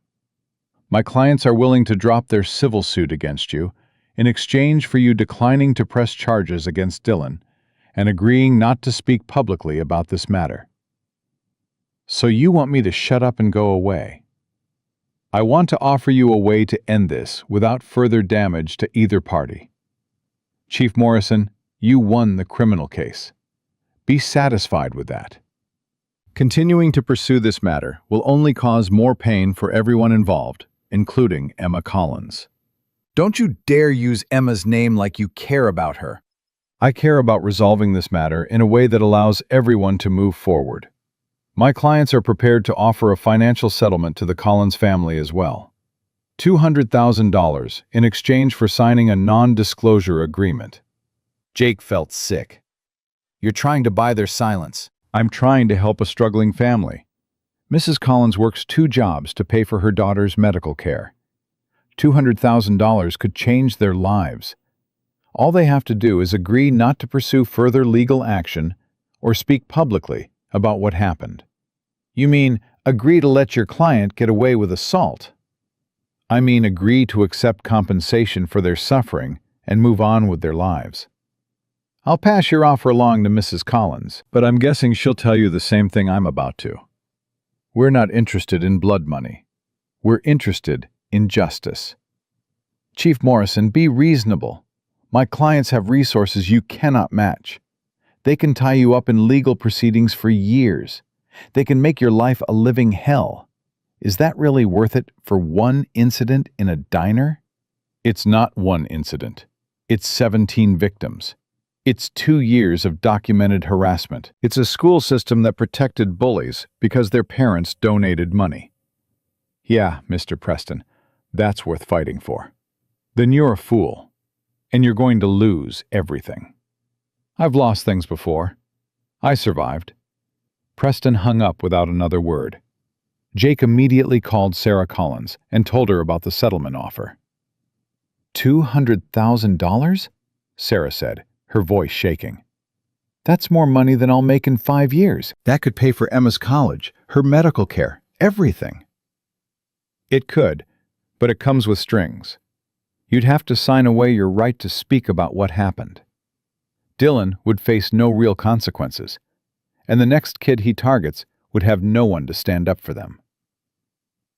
Sarah was quiet for a long time. What do you think I should do? I can't make that decision for you, Mrs. Collins. Only you and Emma can decide if justice is worth more than financial security. Can I ask you something, Chief Morrison? When you were deployed, when you were fighting, were you ever offered a way out? A way to go home early, to avoid danger, to take the easy path? Jake thought about the mission where Rodriguez died, about the offer to extract early when intelligence suggested the risk level had increased. Yes, several times. Did you take it? No. Why not? Because leaving would have meant abandoning my team. It would have meant the mission failed. It would have meant everything we'd already sacrificed was for nothing. Then I think you understand why I can't take this money. Sarah's voice grew stronger. Emma has been fighting every day of her life just to exist in a world that wasn't built for her. She's fought through pain and surgery and therapy and people who treat her like she's less than human. And she's never quit. How can I tell her to quit now? How can I tell her that justice isn't worth fighting for? Jake felt emotion tighten his throat. You're a good mother, Mrs. Collins. I'm a scared mother. But I'm raising a brave daughter, and she deserves to see that bravery gets rewarded, not bought off. The interview aired on a Thursday night at prime time. 60 million people watched as Emma Collins, 16 years old and terrified, told the truth about what Dylan Sutherland and his friends had done to her. She talked about the months of harassment, the videos posted online, the comments from strangers calling her worthless, broken, a waste of space, the school administrators who told her to develop thicker skin, the moment in the diner when she thought no one would ever help her. And then she talked about Jake. He didn't know me, Emma said, her voice steady despite the cameras and lights and millions of people watching. He had no reason to help me, but he did. Because he saw someone who needed help, and he decided that was reason enough. And I think that's what heroes actually are. Not people who do amazing things, but people who do the right thing when everyone else is looking away. The interviewer turned to Jake. Chief Morrison, you faced significant legal and financial consequences for intervening that day. Do you regret your actions? Jake looked directly at the camera. No, I don't regret protecting someone who needed protection. I regret that it was necessary. I regret that 43 adults watched a disabled teenager get assaulted and did nothing. I regret that our systems, our schools, our communities, our legal structures protect bullies when their parents have money. But I don't regret standing up for Emma Collins. I'd do it again tomorrow. You're currently facing a $2 million civil lawsuit from the Sutherland family. How do you plan to fight that? The same way I've fought everything else in my life. With truth, with honor, and with the support of people who believe that doing the right thing still matters. The interviewer paused. We reached out to the Sutherland family for comment. They declined to appear on camera, but provided this statement. The statement appeared on screen, corporate and carefully worded. It expressed regret for the incident, claimed Dylan had been trying to help Emma, and suggested that the real victims were 3 teenage boys whose lives had been destroyed by a media witch hunt. Sarah Collins, watching from beside Emma, actually laughed. That's what they think this is? A witch hunt? My daughter was assaulted. There's video evidence. There are 17 other victims, and they think they're the ones being persecuted? The interviewer's next question was directed at all 3 of them. What do you want to see happen now? Emma answered first. I want Dylan and his friends to face real consequences, not just a slap on the wrist because their parents are rich. Real accountability for what they've done. Sarah added, I want the school system investigated. I want to know why administrators buried complaints about these boys for 2 years. I want to know how much money it takes to make a school ignore child abuse. Jake spoke last. I want people watching this to understand that what happened to Emma happens every day. Vulnerable people get targeted, get hurt, and everyone looks away because getting involved is hard. Because fighting back is expensive. Because systems protect power instead of victims. And I want that to change. Because if it doesn't, we're not really a civilized society. We're just bullies with better PR. The interview ended. Within an hour, it had been viewed 20 million times online. Social media exploded with support for Emma and condemnation of the Sutherlands. #JusticeForEmma was trending worldwide. And then something unexpected happened. One by one, the other victims started coming forward. 17 students that Detective Chen had identified, but also others. Kids from different schools, different towns, different states. Kids had been targeted by Dylan and his friends at summer camps, sports tournaments, family vacations. Kids whose harassment had been documented and posted online for profit. Within 48 hours, the victim count reached 47. 47 children who'd been tortured for entertainment while their communities looked away. The Sutherland's legal team went into crisis mode. They issued new statements, threatened lawsuits against the media, claimed their clients were being cyberbullied. But you can't unring that bell. You can't make 47 victims disappear. The FBI announced they were opening an investigation into potential wire fraud and hate crime charges. The Department of Education launched an investigation into the school system. Multiple states announced they were reviewing whether similar harassment networks operated in their jurisdictions. And Richard Sutherland, the powerful businessman who owned half the town, watched his empire crumble in real time. His business partners distanced themselves.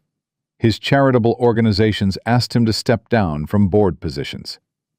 His country club membership was quietly revoked. Money couldn't fix this. Connections couldn't suppress this.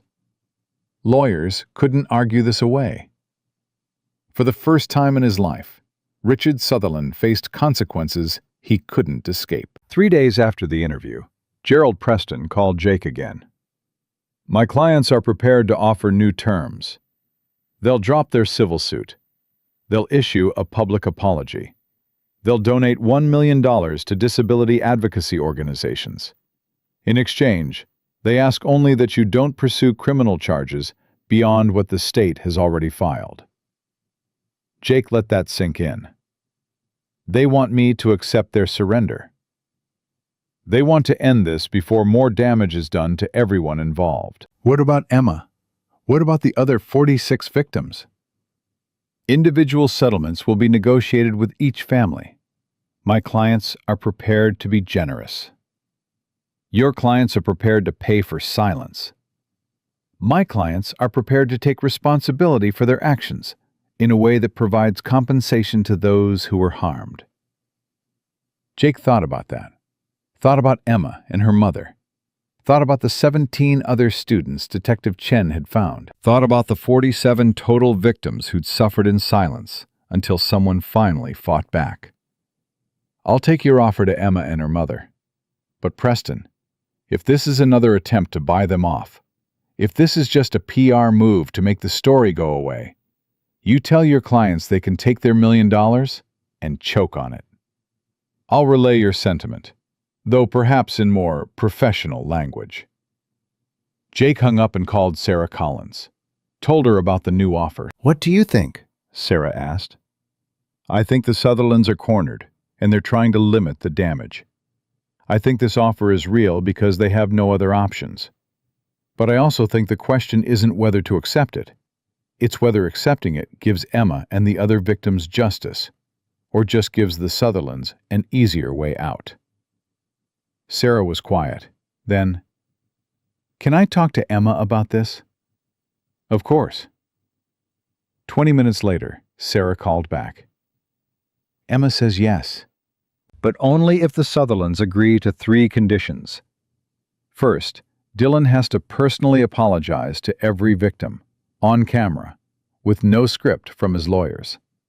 Second, the family has to fund a permanent scholarship program for disabled students. And third, Richard Sutherland has to testify before Congress about how wealthy families use money to avoid accountability." Jake smiled. "That 16-year-old is going to change the world someday." "I know. She already changed mine." Preston called back within an hour. The Sutherlands agreed to all 3 conditions. The surrender was complete. 2 weeks later, Jake stood in a packed congressional hearing room watching Richard Sutherland testify about systematic failures in how schools handle bullying when wealthy donors are involved. It was humiliating for Sutherland, powerful, historic, and absolutely necessary. Dylan read his apologies to 47 victims over the course of 3 days. Some of them accepted, some didn't. Emma listened to his apology and said, "I don't forgive you, but I accept that you're trying. That's enough for now." The scholarship fund was established with an initial donation of $5 million. It would provide full-ride college scholarships to 50 disabled students annually. And Jake went back to his life, back to training canine units, back to recs and morning runs, and the quiet satisfaction of serving without seeking recognition. But something had changed, something fundamental. Emma Collins had found her voice. 47 victims had found justice, and a community had learned that silence in the face of cruelty isn't neutrality, it's complicity. That was worth every moment of the fight. That was worth everything. But victory, Jake learned, didn't mean the war was over. 3 days after the congressional hearing, he got a call from Detective Chen that made his blood run cold. "Jake, we have a problem." One of the victims who came forward, a girl named Sophie Martinez from the next town over, she attempted suicide last night. Jake's hand tightened on the phone. "Is she alive?" "Yes, her mother found her in time. But Jake, she left a note. It said she couldn't handle the pressure, couldn't handle reliving the trauma, couldn't handle her story being public." The Sutherlands' legal team had been pushing her family to drop their settlement claim, threatening to expose private medical records if they didn't. They're still doing this? Even after everything? Gerald Preston claims he had no knowledge of it, that it was rogue associates acting without authorization. But the damage is done. Sophie's in a psychiatric hospital, and her family is talking about withdrawing from the settlement entirely. Jake felt rage building in his chest. Where are the Sutherlands now? Richard and his wife are at their estate. Dylan's at some therapeutic boarding school in Montana. Part of the settlement required him to complete treatment. Why? Because I'm going to pay them a visit. Jake, don't. You'll only make things worse. Let the legal process almost got a 15-year-old girl killed. I'm done waiting for systems to work. Marcus called 30 seconds after Jake hung up with Chen. I heard about Sophie Martinez. Jake, I know what you're thinking. Don't do it. I'm thinking someone needs to remind Richard Sutherland that settlements and apologies don't mean anything if he's still terrorizing victims behind the scenes. And you think confronting him at his house is the solution? You think that won't blow up in your face? I think I'm tired of watching vulnerable kids suffer while rich people play games with their lives. Jake, listen to me. You won a huge victory. You got justice for Emma and 46 other victims. You exposed a corrupt system and forced real change. Don't throw that away by doing something stupid now. Sophie Martinez tried to kill herself because the Sutherlands wouldn't stop threatening her. How is that justice? Marcus was quiet for a moment. It's not. But going to their house angry isn't going to help her. It's just going to give them ammunition to claim you're unstable and dangerous. Then what do I do? Nothing? No, you do what you've been doing. You fight smart. You document the threats. You get Sophie's family to file a formal complaint. You use the media attention you have to expose what's happening.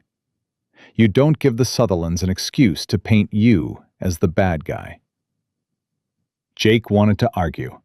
Wanted to get in his truck with Rex and drive to the Sutherland estate and make Richard look him in the eye while explaining why he thought it was acceptable to push a suicidal teenager closer to the edge. But Marcus was right.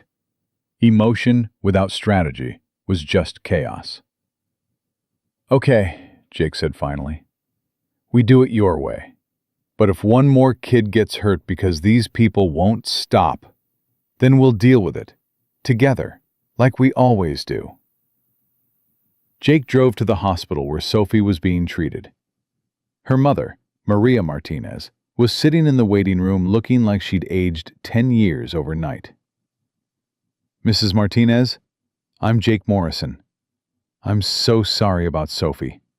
Maria looked up, her eyes red from crying. You're the Navy SEAL, the one who helped Emma Collins. Yes, ma'am. Sophie told me about you.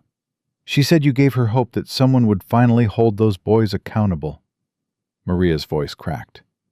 But then the lawyers started calling.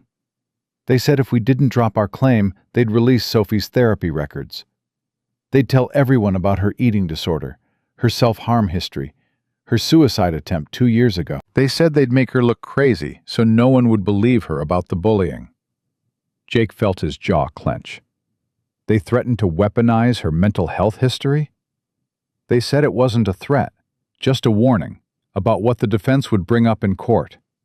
They said it would be easier for everyone if we just took a small settlement and signed the NDA. Maria looked at Jake with desperate eyes. I wanted to fight. I wanted Sophie to have justice like Emma got, but I can't lose my daughter. I can't watch her suffer more just to prove a point. You're not proving a point. You're protecting her, and that's exactly what you should do. But doesn't that mean they win? Doesn't that mean they scared us into silence just like they scared everyone else? Jake sat down beside her. Mrs. Martinez, can I tell you about a mission I was on in Afghanistan? She nodded, confused by the change in subject. We were tasked with extracting a group of civilians from a village that was about to be overrun by Taliban forces. We had a narrow window to get them out safely. But one of the civilians, an elderly man, refused to leave. He said running would show weakness, that the Taliban would think they'd won if he abandoned his home. What happened? My team leader told him something I've never forgotten. He said, surviving isn't surrendering. Sometimes the bravest thing you can do is live to fight another day. Jake met Maria's eyes. Your daughter surviving is what matters. Everything else is secondary. If that means taking a smaller settlement and protecting her privacy, that's not weakness. That's wisdom. Maria started crying again. I just want her to be okay.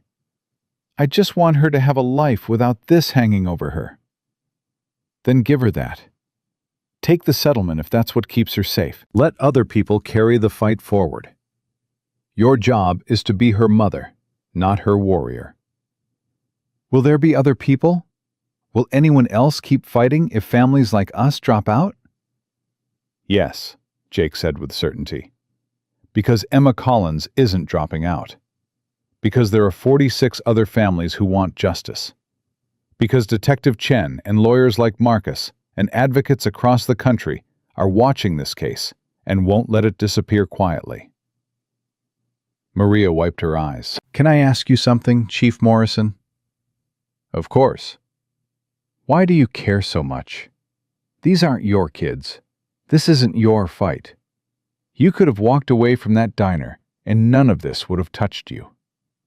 Jake thought about Rodriguez, about the 8-year-old girl with the club foot, about every moment in his life when he'd had the choice between intervention and apathy. Because someone I respected once told me that if we can't protect vulnerable people from those who want to hurt them, what are we even doing here? And I think he was right. I think that's the whole point of having strength, using it to protect people who don't have it. Maria reached out and squeezed his hand. Thank you for everything you've done, for caring when you didn't have to. How's Sophie doing? Can I see her? The doctors say she's stable, but she's not ready for visitors yet. Maybe in a few days. When she is ready, would it be okay if I brought someone to meet her? Who? Emma Collins. I think they might help each other. Maria's eyes widened. You think Emma would want to meet Sophie? I think Emma understands what Sophie's going through better than anyone else could. And I think sometimes the best medicine is knowing you're not alone. 2 days later, Jake arranged for Emma and Sophie to meet at a neutral location, a park that was accessible for Emma's wheelchair and quiet enough for a private conversation. Sophie was 16, small for her age, with dark circles under her eyes that spoke to weeks of sleepless nights. She sat on a bench next to her mother, her hands twisting in her lap, barely making eye contact when Emma wheeled up. Hi, Emma said simply. I'm Emma. I know. I saw your interview. You were really brave. So were you. Coming forward took courage. Sophie's eyes filled with tears. I wasn't brave. I tried to kill myself. That's not brave. That's weak. Emma moved her wheelchair closer. Can I tell you something? After the diner, after everything happened, I had nights where I thought about it too. About how much easier it would be if I just didn't exist anymore. If I didn't have to deal with cerebral palsy and bullies and people who treat me like I'm broken. Sophie looked up, surprised. Really? Really. Because being strong all the time is exhausting. Because sometimes the weight of everything feels impossible to carry. Because when you're vulnerable, people see that as permission to hurt you, and fighting back every single day gets so tiring. So what stopped you? My mom, Chief Morrison, Rex. Emma smiled slightly. And spite, honestly. I was so angry that Dylan and his friends thought they could destroy me. I wanted to prove them wrong more than I wanted to give up. Sophie wiped her eyes. The lawyers said they'd tell everyone about my eating disorder, about the time I cut myself, about all the worst moments of my life. They said no one would believe me because I'm mentally unstable.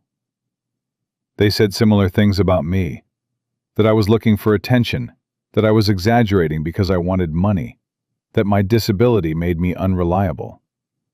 Emma's voice hardened. They were wrong. And they're wrong about you, too. But you had Chief Morrison to protect you. You had lawyers and media attention. I don't have any of that. Jake, who'd been standing back to let the girls talk, stepped forward. Sophie, you do have protection. You have advocates. You have people who believe you.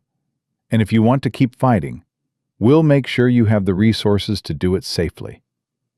But if you don't want to keep fighting, if you need to step back to protect your mental health, that's okay too. Your well-being matters more than winning. Sophie looked at her mother, then at Emma, then at Jake. I don't want to let them win. I don't want other kids to go through what I went through. Then don't let them win, Emma said firmly. But also don't sacrifice yourself to stop them. There's a middle ground. You can share your story without destroying yourself in the process. You can fight without being on the front lines every day. How? You let people like Chief Morrison and his lawyer handle the legal stuff. You let advocates speak on your behalf when it gets too hard. You take breaks when you need them. And you remember that healing isn't linear. Some days you'll feel strong enough to fight, and some days you'll need to rest. Both are okay. Sophie nodded slowly. My mom wants me to take the settlement and drop out. What do you want? I want justice, but I also want to not feel like dying every time I think about this. Emma reached out and took Sophie's hand. Then we'll figure out how to get you both. Justice doesn't have to mean suffering. And sometimes the strongest thing you can do is ask for help. Over the next week, Jake worked with Marcus to restructure Sophie's involvement in the case. They brought in a therapist who specialized in trauma, arranged for Sophie to give her testimony via video deposition, so she wouldn't have to face the Sutherland's lawyers in person, and connected Maria with support groups for parents of bullying victims. Sophie didn't drop her claim, but she also didn't destroy herself pursuing it. Meanwhile, the FBI investigation into Dylan, Brett, and Marcus was intensifying. Federal agents had seized computers, phones, and financial records. What they found was worse than anyone had imagined. The harassment network wasn't just 3 boys in one town. It was a coordinated operation spanning 7 states, involving hundreds of participants who paid subscription fees to access exclusive content of vulnerable people being tormented. Dylan, Brett, and Marcus had been running a business, a profitable one. In the past 3 years, they'd made over $400,000 from their Freak Watch network. They'd recruited other teenagers to participate, offering a cut of the profits. They'd established tiers of membership. Basic subscribers got access to daily humiliation videos. Premium subscribers could request specific targets. Elite subscribers could participate in planning harassment campaigns. It was systematic, organized, deliberately cruel. And it had operated for 3 years, while schools, parents, and communities looked the other way. The FBI arrested 12 additional individuals, 9 teenagers and 3 adults who'd been hosting servers and processing payments. Charges included conspiracy to commit hate crimes, wire fraud, racketeering, and distribution of child exploitation material. Jake watched the news coverage with Rex at his feet, feeling both vindicated and sickened. This was bigger than one incident in a diner. This was evidence of a cultural rot that allowed cruelty to flourish as long as it was profitable. His phone rang. Commander Williams, his CO at the naval base. Morrison, I need you to come in. We need to talk. Jake's stomach dropped. Is there a problem, sir? Just come in. We'll discuss it here. An hour later, Jake sat in Williams's office, trying to read the commander's carefully neutral expression. Jake, the Navy's been getting pressure about your situation. Specifically about your media presence and the ongoing legal battles. Sir, I've been on leave for all of my court appearances. I haven't used my position for... Williams held up a hand. I know. You've followed every regulation to the letter. But the problem isn't what you've done. It's the optics of having an active-duty SEAL involved in a high-profile civilian legal case. You're ordering me to back down?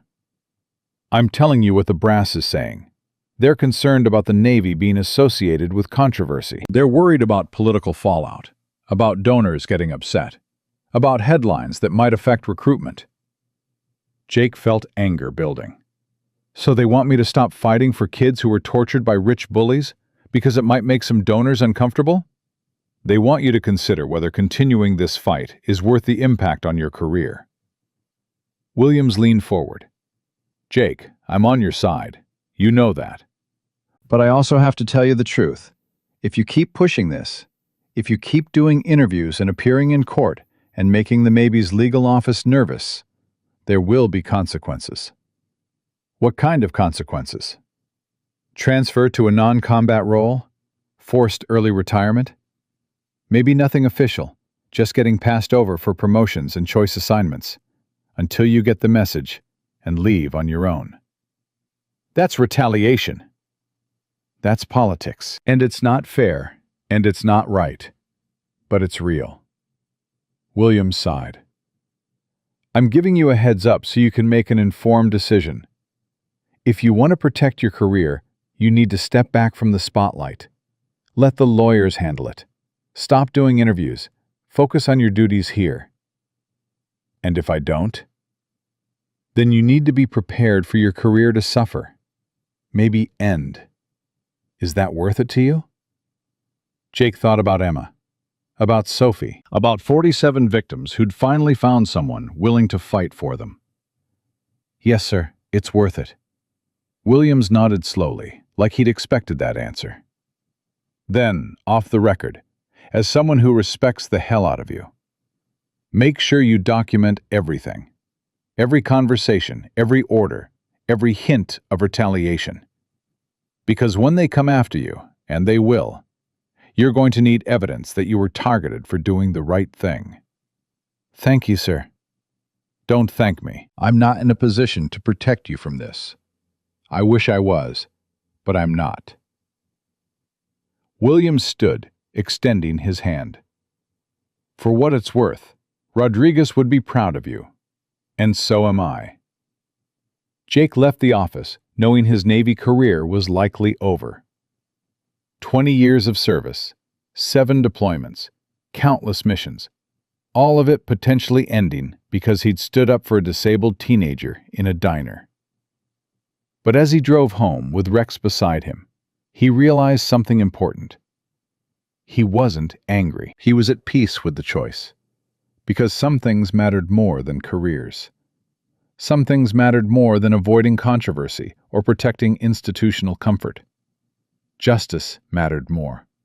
Truth mattered more. Protecting vulnerable people from those who'd hurt them mattered more.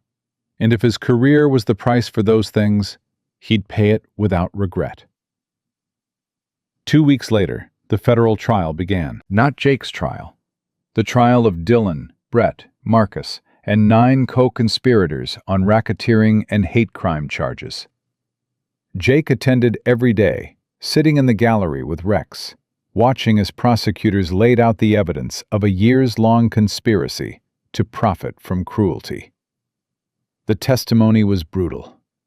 Victim after victim took the stand, describing harassment that had driven them to depression, self-harm, attempted suicide. Parents described finding their children in crisis, trying to get help from schools that dismissed their concerns, watching their kids suffer while feeling powerless to stop it.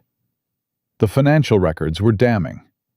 $400,000 in documented payments, with evidence suggesting the actual amount was closer to $600,000 when you included cryptocurrency transactions and cash payments.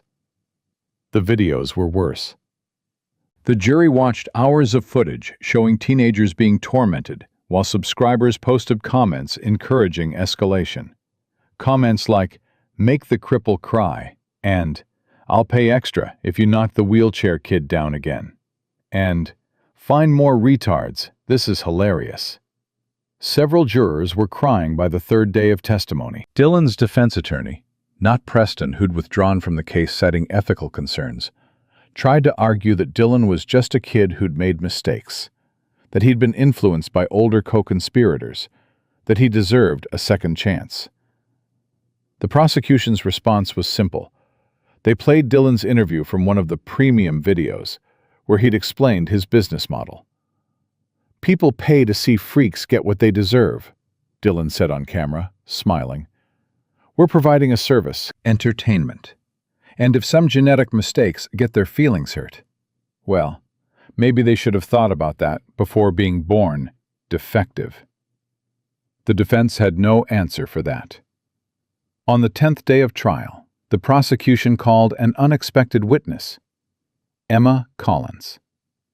She wheeled to the stand, was sworn in, and faced the jury with the same determination she'd shown in her first testimony months ago. "Emma," the prosecutor said gently, "can you tell the jury how Dylan Sutherland's harassment affected your life?"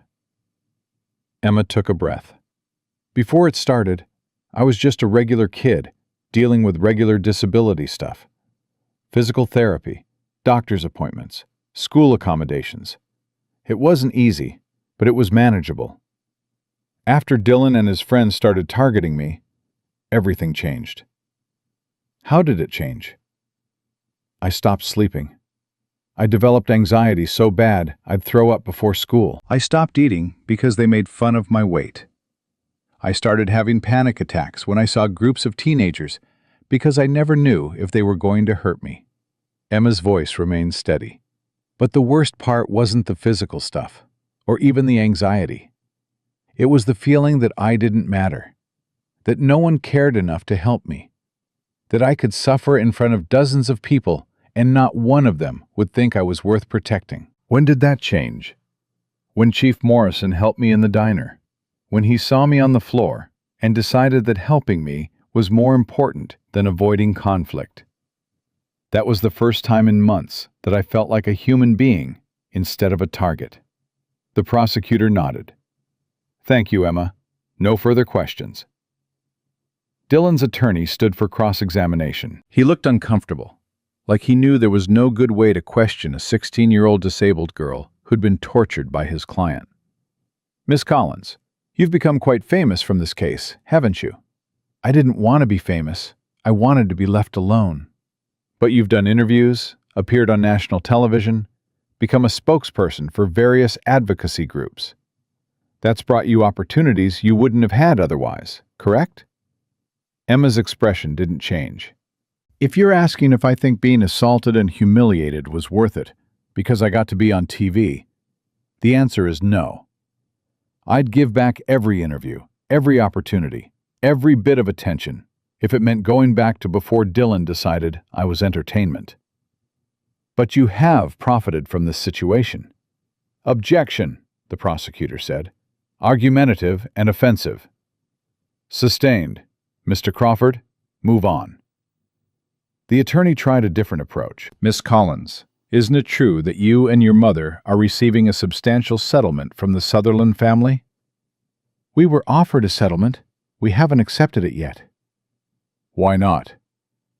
"Because money doesn't erase what happened. It doesn't undo months of trauma.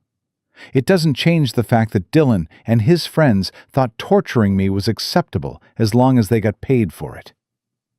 "So you're holding out for more money?" Emma leaned forward, her voice sharp. "I'm holding out for justice. I want Dylan to face real consequences. I want the system that protected him to be held accountable. I want other kids who are being bullied to know that their suffering matters, even if they're not rich or connected or perfect." The attorney had no response to that. The trial lasted 3 more days. The jury deliberated for 6 hours. Guilty on all counts. Dylan, Brett, and Marcus were sentenced as juveniles, but would face additional federal charges as adults when they turned 18.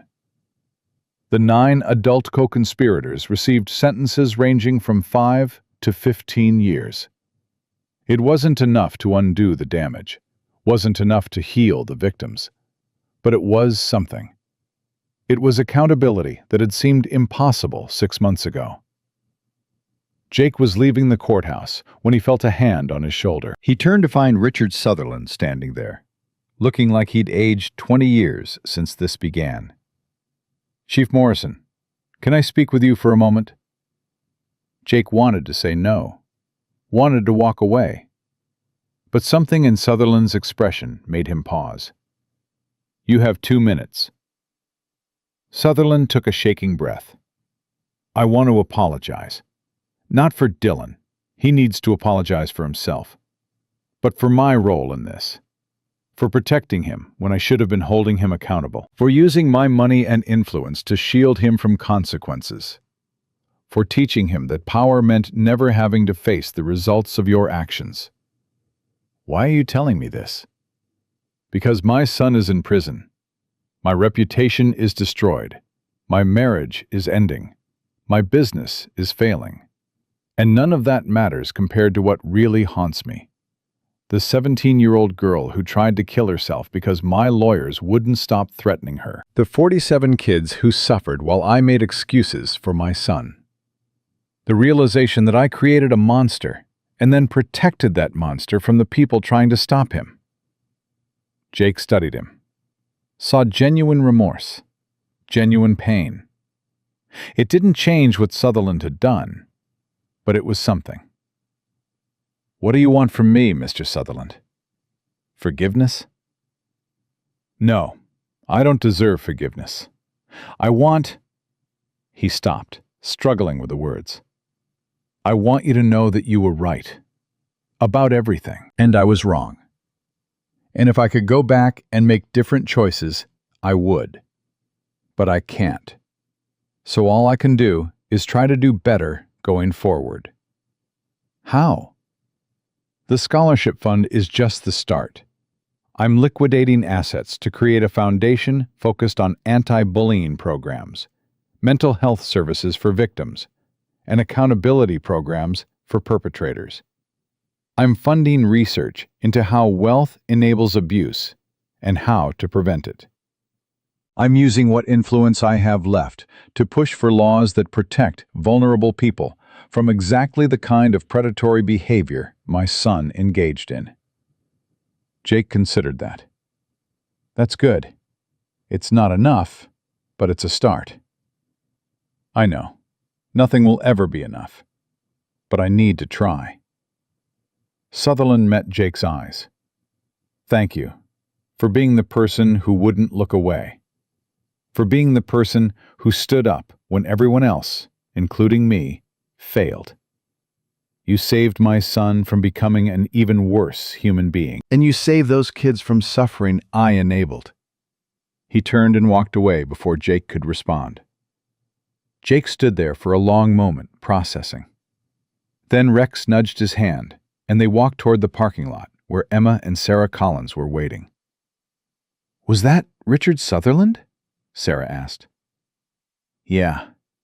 What did he want?" "To apologize, and to tell me he's trying to do better." Emma's expression was skeptical. "Do you believe him?" "I don't know, but I think he believes himself, and that's a start." Jake looked at both of them. "This is really over, isn't it? The trial, the fight, all of it?" Sarah smiled, tired but genuine. "This part is over, but the work continues. Emma's joining the foundation board to help direct the scholarship program. I'm connecting with other parents to advocate for better bullying prevention policies. Detective Chen is working on legislation to regulate online harassment. The fight continues. It just looks different now." "What about you, Chief Morrison?" Emma asked. "What's next for you?" Jake thought about his conversation with Commander Williams, about the career that was probably ending, about the choice between protecting his future and protecting people who needed it. "I don't know yet, but whatever it is, it'll involve standing up for people who need it, because that's what matters. That's what Rodriguez taught me, and it's what you reminded me of." Emma smiled. "Good, because the world needs more people who won't look away." Jake realized she was right. This wasn't an ending. It was a transformation. From one form of service to another, from protecting people in combat zones to protecting them in communities, from fighting enemies overseas to fighting cruelty at home. Same mission, different battlefield. And he was ready for it. 6 months after the trial ended, Jake received orders he'd been expecting but dreading nonetheless. Chief Petty Officer Morrison, you are hereby reassigned to Naval Station Norfolk, effective immediately. Administrative duties. No field operations. No training rotations. It was a demotion disguised as a lateral move. Everyone knew it. Commander Williams couldn't even look Jake in the eye when he handed over the paperwork. I'm sorry, Jake. I fought this as hard as I could. I know you did, sir. It's not your fault. It's not right. You did everything correctly. You followed regulations, took leave for court appearances, never used your position inappropriately. And they're punishing you anyway because you made some donors uncomfortable. Jake looked at the orders, then at Rex, who was lying at his feet as always. When do I report? 2 weeks. But Jake, Williams hesitated. You don't have to accept this. You could fight it. File a complaint for retaliation. Get the media involved again. And drag the Navy through another controversy? Make myself the story instead of letting the work speak for itself? Jake shook his head. No, I've had my fight. I won the parts that mattered. The rest is just politics. So you just going to accept this? Let them bury you in a desk job until you get frustrated enough to retire? Jake thought about that. About 20 years of service, ending not with honor, but with exile. About everything he'd worked for being reduced to filing reports and attending meetings. No, sir. I'm not going to accept it. I'm going to retire.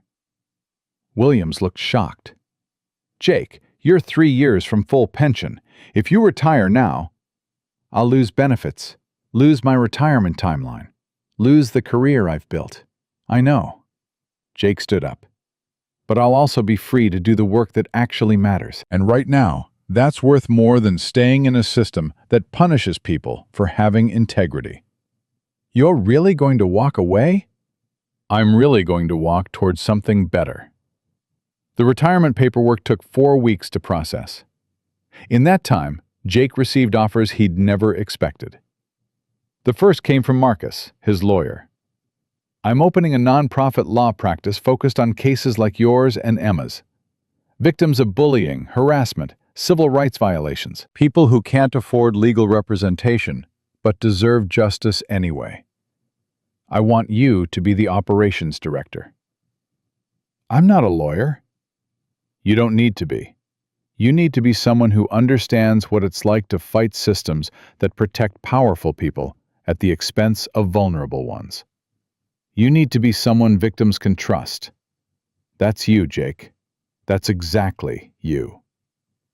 The second offer came from Detective Sarah Chen. The department is creating a new unit focused on cyberbullying and online harassment.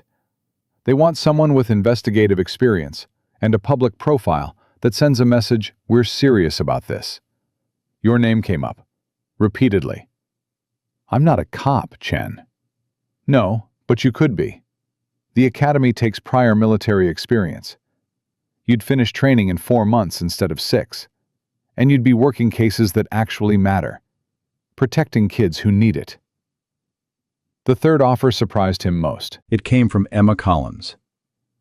The foundation that Mr. Sutherland started? The one funding anti-bullying programs and scholarships? They want to expand it. Create a mentorship program where veterans work with disabled kids who've been bullied, teaching them self-defense, resilience, advocacy skills. They want you to run it. Emma, I appreciate that, but nothing. You're exactly what this program needs. Someone who understands both military service and what it's like to stand up for people when everyone else looks away.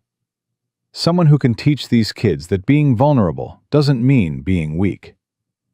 Jake sat in his apartment that night, 3 job offers spread across his kitchen table, Rex's head in his lap. What do you think, boy? Which path? Rex, unhelpfully, just wagged his tail. Jake thought about Rodriguez, about the 8-year-old girl with the club foot, about Emma on that diner floor, about Sophie Martinez and 47 other victims who'd found their voices because someone finally listened. He thought about what Rodriguez had said. If we can't protect vulnerable people from those who want to hurt them, what are we even doing here? And he realized the answer wasn't choosing one path. It was creating a new one that incorporated all of them. 2 days later, Jake called a meeting with Marcus, Detective Chen, and Emma. I have an idea. It's ambitious and probably crazy, but I think it could work. He laid out his vision, an organization that combined legal advocacy, law enforcement cooperation, veteran mentorship, and victim support. A one-stop resource for families dealing with bullying and harassment. A place where victims could get legal help, police advocacy, emotional support, and practical skills training, all under one roof.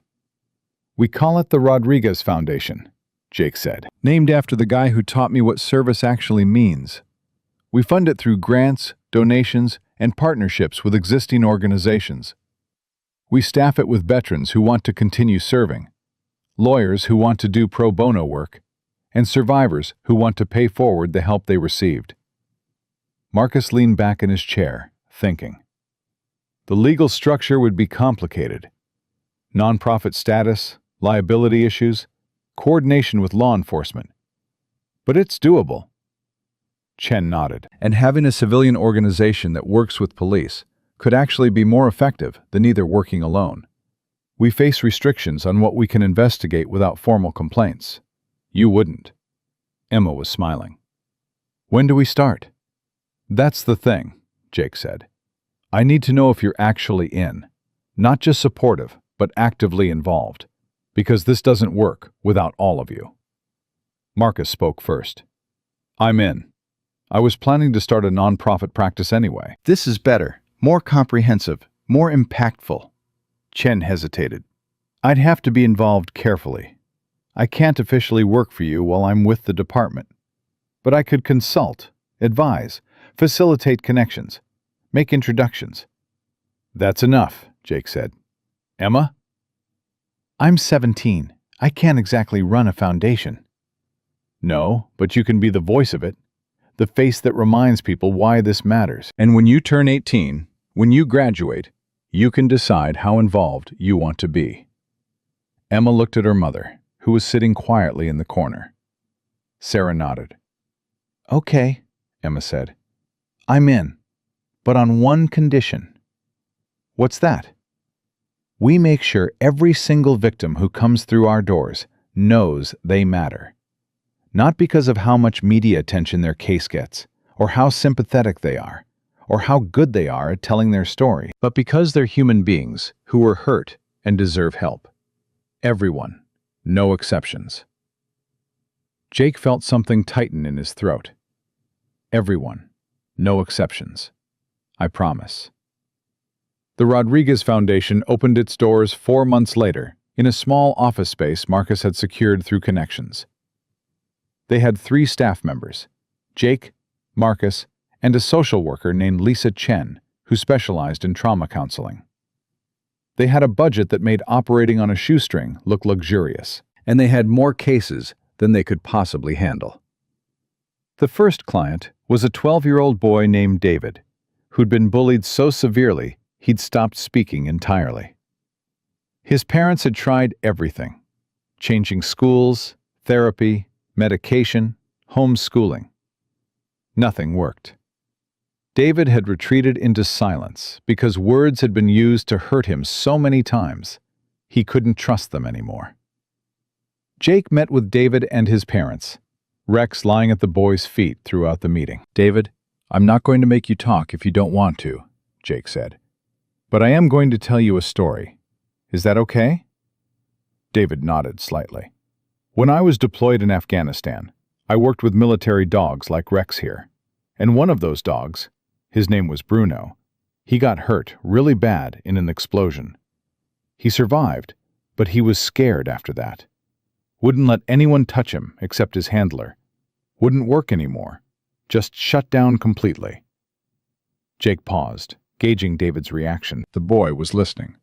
Everyone said Bruno was done, that he'd never work again, never trust again, that the trauma had broken something in him that couldn't be fixed. But his handler, a guy named Rodriguez, he didn't give up. He spent months just sitting with Bruno, not forcing him to do anything, just being present, showing Bruno that not everyone was going to hurt him. What happened? The voice was barely a whisper, but it was there. David had spoken. Jake smiled. Bruno got better, slowly. It took almost a year, but he started trusting again, started working again. He ended up saving lives because Rodriguez refused to give up on him when everyone else had. I'm not a dog. No, you're not. You're a brave kid who's been hurt by people who should have protected you. And you shut down because that was the only way to stay safe. That makes sense. That's smart survival. But David, Jake leaned forward slightly. You don't have to survive alone anymore. We're here to make sure you're safe. To make sure the people who hurt you face consequences. To make sure you can find your voice again when you're ready. David's mother started crying quietly. His father put a hand on Jake's shoulder. Thank you, he said. Just thank you for seeing him, for treating him like he matters.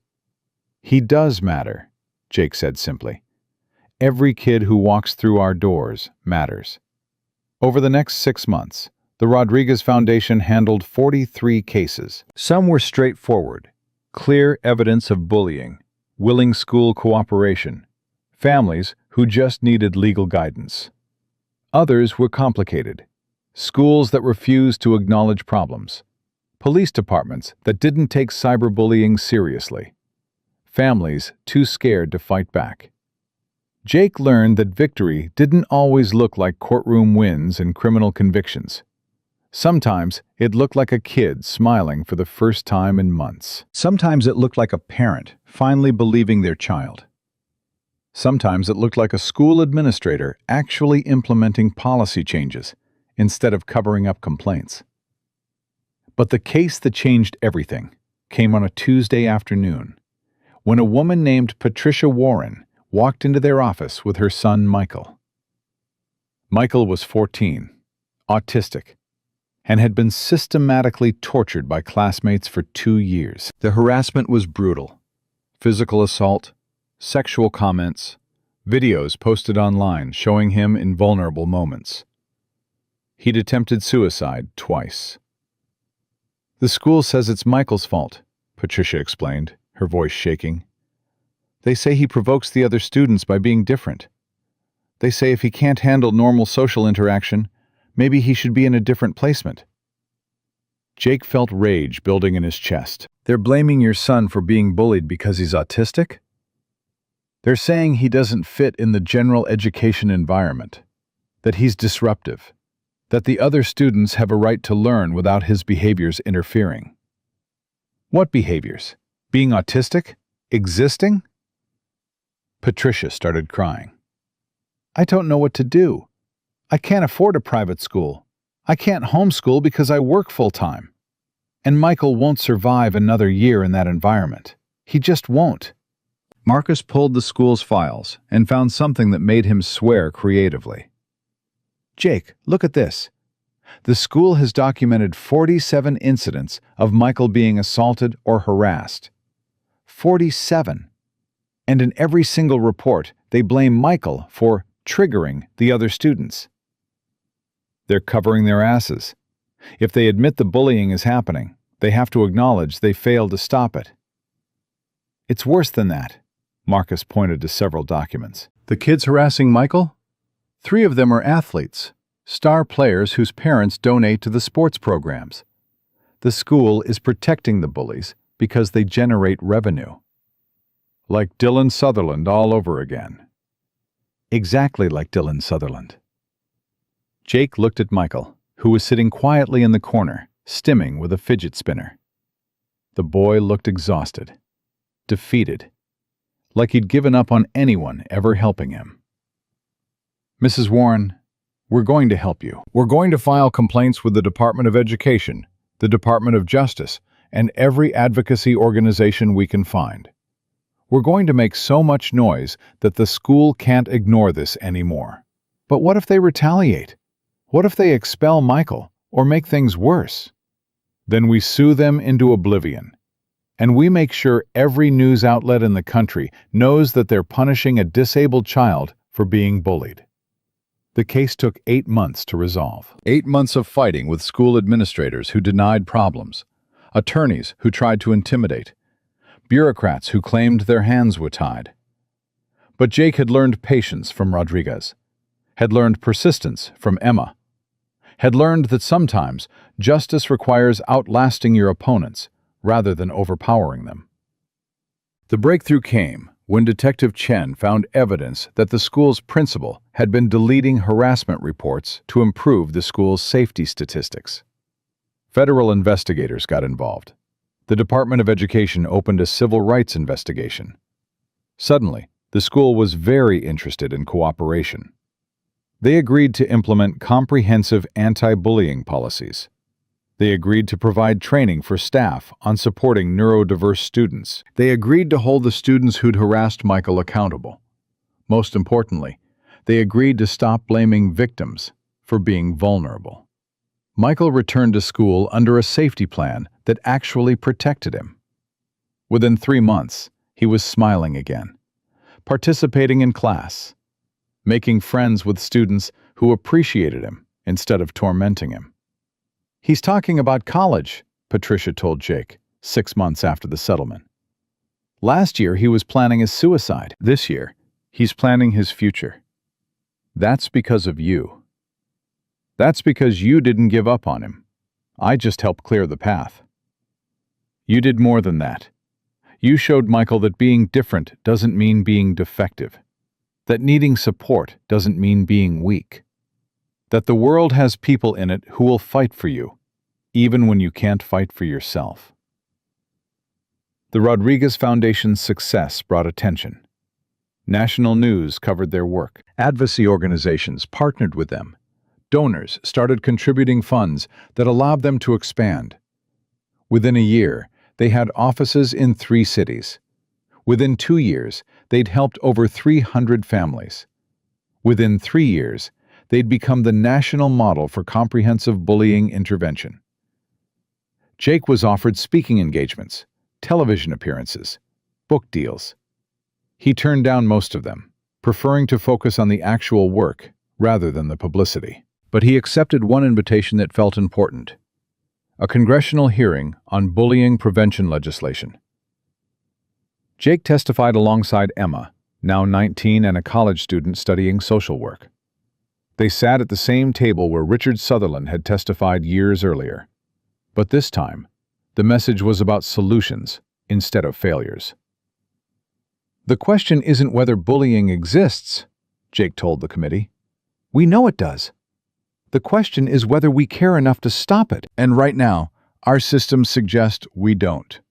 We have laws that protect property more vigorously than we protect children. We have schools that prioritize donor relationships over student safety. We have communities that look away from suffering because addressing it is uncomfortable." He paused, making eye contact with several committee members. "After I helped Emma Collins in that diner, I was sued for $2 million, threatened with criminal charges, and eventually pushed out of my military career. And I'd do it again tomorrow, without hesitation. But most people won't. Most people see someone being hurt, and they walk away because getting involved has consequences they can't afford." Emma leaned toward her microphone. "We need to make it easier to do the right thing, and harder to do the wrong thing. That means laws that protect people who intervene. That means holding schools accountable when they ignore bullying. That means creating resources so families don't have to choose between justice and financial survival." The committee asked questions for 2 hours. Some were supportive, some were skeptical. One congressman suggested that Jake and Emma were exaggerating the problem, that kids just needed to develop thicker skin. Jake's response was measured but firm. Sir, with respect, I've seen combat in Afghanistan. I've watched friends die. I've faced actual terrorists who wanted to kill me. And I'm telling you that some of the cruelest behavior I've ever witnessed has been American teenagers tormenting vulnerable classmates while adults told victims to develop thicker skin. This isn't about being oversensitive. This is about systematic cruelty that we've normalized because addressing it requires effort we're not willing to invest. The congressman had no response. 3 months later, the legislation passed. It wasn't perfect. Compromises had been made. Loopholes existed. But it was progress. Real, measurable progress that would protect kids who needed it. Jake watched the signing ceremony on television from the Rodriguez Foundation's office, surrounded by staff who dedicated themselves to this work. "We did this," Marcus said quietly. "All of us. We actually changed the law." "No," Jake corrected. "Emma did this. Sophie did this. Michael and David and 300 other kids who were brave enough to share their stories. We just gave them a platform." Emma, who'd come to the office to watch with them, smiled. "Stop being humble. You started this. You decided that protecting one disabled girl in a diner was worth risking everything. That decision created ripples that became waves, that became this. Rodriguez started it. I just followed his example." Then Rodriguez would be proud of what you've built. Jake thought about his dead teammate, about the 8-year-old girl with the club foot, about every choice he'd made since that day in the diner. "I hope so. I really do." 5 years after the incident in the diner, Jake stood in that same restaurant with Emma, Sarah, Marcus, Detective Chen, and Rex. The diner had changed. New ownership, fresh paint, updated menu, but it was still fundamentally the same place where everything had started. They sat in the booth where James's unit used to gather, where Emma had been doing homework when Dylan pushed her wheelchair, where Jake had made the decision that would alter the course of his life. Katie, the waitress who'd frozen that day, had quit not long after the trial. But the new server, a college student named Jennifer, knew the story. Everyone in town knew the story. "This is weird," Emma said, looking around. "Being back here, remembering what happened. Good weird or bad weird?" Sarah asked. "Both. It's where the worst thing happened to me. But it's also where everything changed. Where I learned that someone would stand up for me. Where I found my voice." Jake looked at each of them. The people who'd become family through fighting for something that mattered. Marcus, who'd given up a lucrative corporate law career to help people who couldn't pay. Detective Chen, who'd risked her career to investigate corruption when it would have been easier to look away. Sarah, who'd found strength she didn't know she had when her daughter needed protection. And Emma, who'd taken the worst experience of her life and transformed it into a mission to help others. "You know what I think about sometimes?" Emma said. "What would have happened if Chief Morrison hadn't walked into this diner that day? If he'd been 5 minutes later or had stopped somewhere else for lunch? If he'd seen what was happening and decided it wasn't his problem?" "Don't," Jake said quietly. "Don't think about that." "Why not? It's true. My entire life could have been completely different if you'd made a different choice. If you'd been the 44th person who looked away instead of the one person who didn't. But I didn't look away, and neither did any of you when it mattered." Marcus raised his coffee cup. "To not looking away. To not looking away," they echoed, clinking cups. Jake's phone rang. He almost didn't answer, but the caller ID showed it was the Foundation's crisis line. "Morrison?" "Mr. Morrison, this is Angela Torres. I'm calling from California. My daughter was assaulted at school by a group of boys who've been harassing her for months. The school is saying it's her fault, that she provoked them. I don't know what to do. I don't have money for lawyers. I found your foundation online and I need help. Please. Jake listened to the familiar story. Bullying, institutional failure, a mother desperate to protect her child. Miss Torres, where are you located exactly? San Diego. We don't have an office in San Diego yet, but I'm going to connect you with our California coordinator. She's going to help you file complaints, document everything, and make sure your daughter is protected. Can you hold for a moment? Yes, thank you. God, thank you so much. Jake put her on hold and looked at his team. Another case. School refusing to act. Family needs help. California? Marcus asked. San Diego. I know a lawyer there. Good guy, does pro bono work. I'll make a call.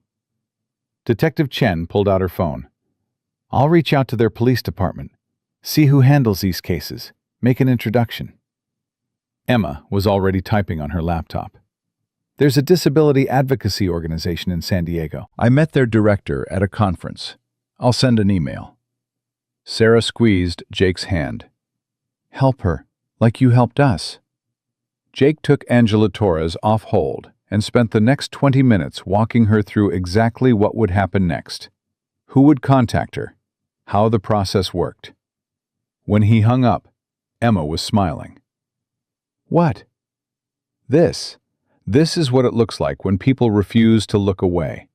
When they decide that protecting vulnerable people isn't optional, it's essential. Jake thought about Rodriguez, about every choice that had led him to this moment, about the career he'd lost and the purpose he'd found. You know what Rodriguez used to say? He said that service isn't about the uniform you wear or the rank you hold. It's about the choice you make when someone needs help and everyone else is looking away. It's standing in the gap between cruelty and dignity. It's deciding that protecting others matters more than protecting yourself. Is that what you think you're doing? Sarah asked. Standing in the gap? I think we all are. Every time we take a case, every time we fight for a kid who can't fight for themselves, every time we choose involvement over apathy. Jake looked at each of them. That's the whole point, isn't it? That's what makes us human instead of just creatures surviving. We have the capacity to care about suffering that doesn't directly affect us, to fight for people we don't know, to sacrifice comfort for justice. Rex, who'd been lying quietly under the table, lifted his head and rested it on Jake's knee. Even Rex understands, Jake said, scratching the dog's ears. He spent his career detecting explosives that could kill his team. He could have stayed safe, but he chose danger because that's what protecting others requires sometimes. Emma leaned back in the booth, her expression thoughtful. I wonder how many people we've helped without knowing it. Like, we helped Michael, and maybe Michael grows up to help someone else. And that person helps another person, and the ripples just keep spreading. That's the hope, Marcus said. That's why we do this work. Not just for the individual victories, but for the cultural change those victories create. Detective Chen nodded. I've seen it happening. Other police departments are creating specialized units for bullying cases. Schools are implementing better policies. Communities are taking this stuff seriously in ways they didn't 5 years ago. Because of Emma, Sarah said proudly. Because my brave daughter refused to stay silent. Because of all of us, Emma corrected. Because Chief Morrison decided protecting one disabled girl was worth his entire career. Because Detective Chen risked her job to investigate corruption. Because Marcus gave up money to do work that mattered. Because Mom found strength she didn't know she had. We all stood in the gap. That's what made the difference. Jake's phone rang again. Another parent, another crisis, another chance to help someone who needed it. He answered it because that's what he did now. That's who he'd become. Not Chief Petty Officer Morrison, Navy SEAL. Just Jake. Someone who refused to look away when people suffered. Someone who'd learned that real heroism wasn't about combat deployments or decorations or dramatic rescues. It was about showing up, day after day. Case after case, child after child, making the choice to protect people who couldn't protect themselves. It was about standing in the gap between what is and what should be, and refusing to move until the gap closed. Rodriguez had taught him that. Emma had reminded him. And 300 families had proven it was worth the cost. As Jake talked to another desperate parent, Rex at his feet and his team ready to mobilize, he realized something important. He'd lost his military career, lost his rank, his pension timeline, his sense of identity that had defined him for 20 years. But he'd found something better, something that mattered more. He'd found his purpose, and that purpose was simple. Protect those who need protection. Fight for those who can't fight for themselves. And never, not ever, not once, look away when someone needs help. Because if we can't protect vulnerable people from those who want to hurt them, what are we even doing here? Rodriguez had asked that question in a desert halfway around the world. Jake was answering it every single day in offices and courtrooms and schools across America. The answer was always the same.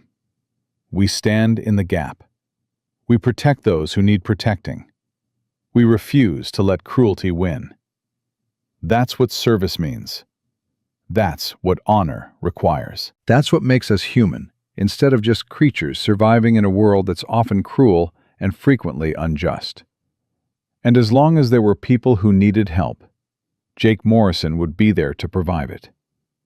That was his promise to Rodriguez, to Emma, to every vulnerable person who'd ever suffered while the world looked away. That was who he was now. Not a Navy SEAL. Something better. Someone who refused to let anyone stand alone in their suffering ever again. And that was worth everything he'd sacrificed to get here.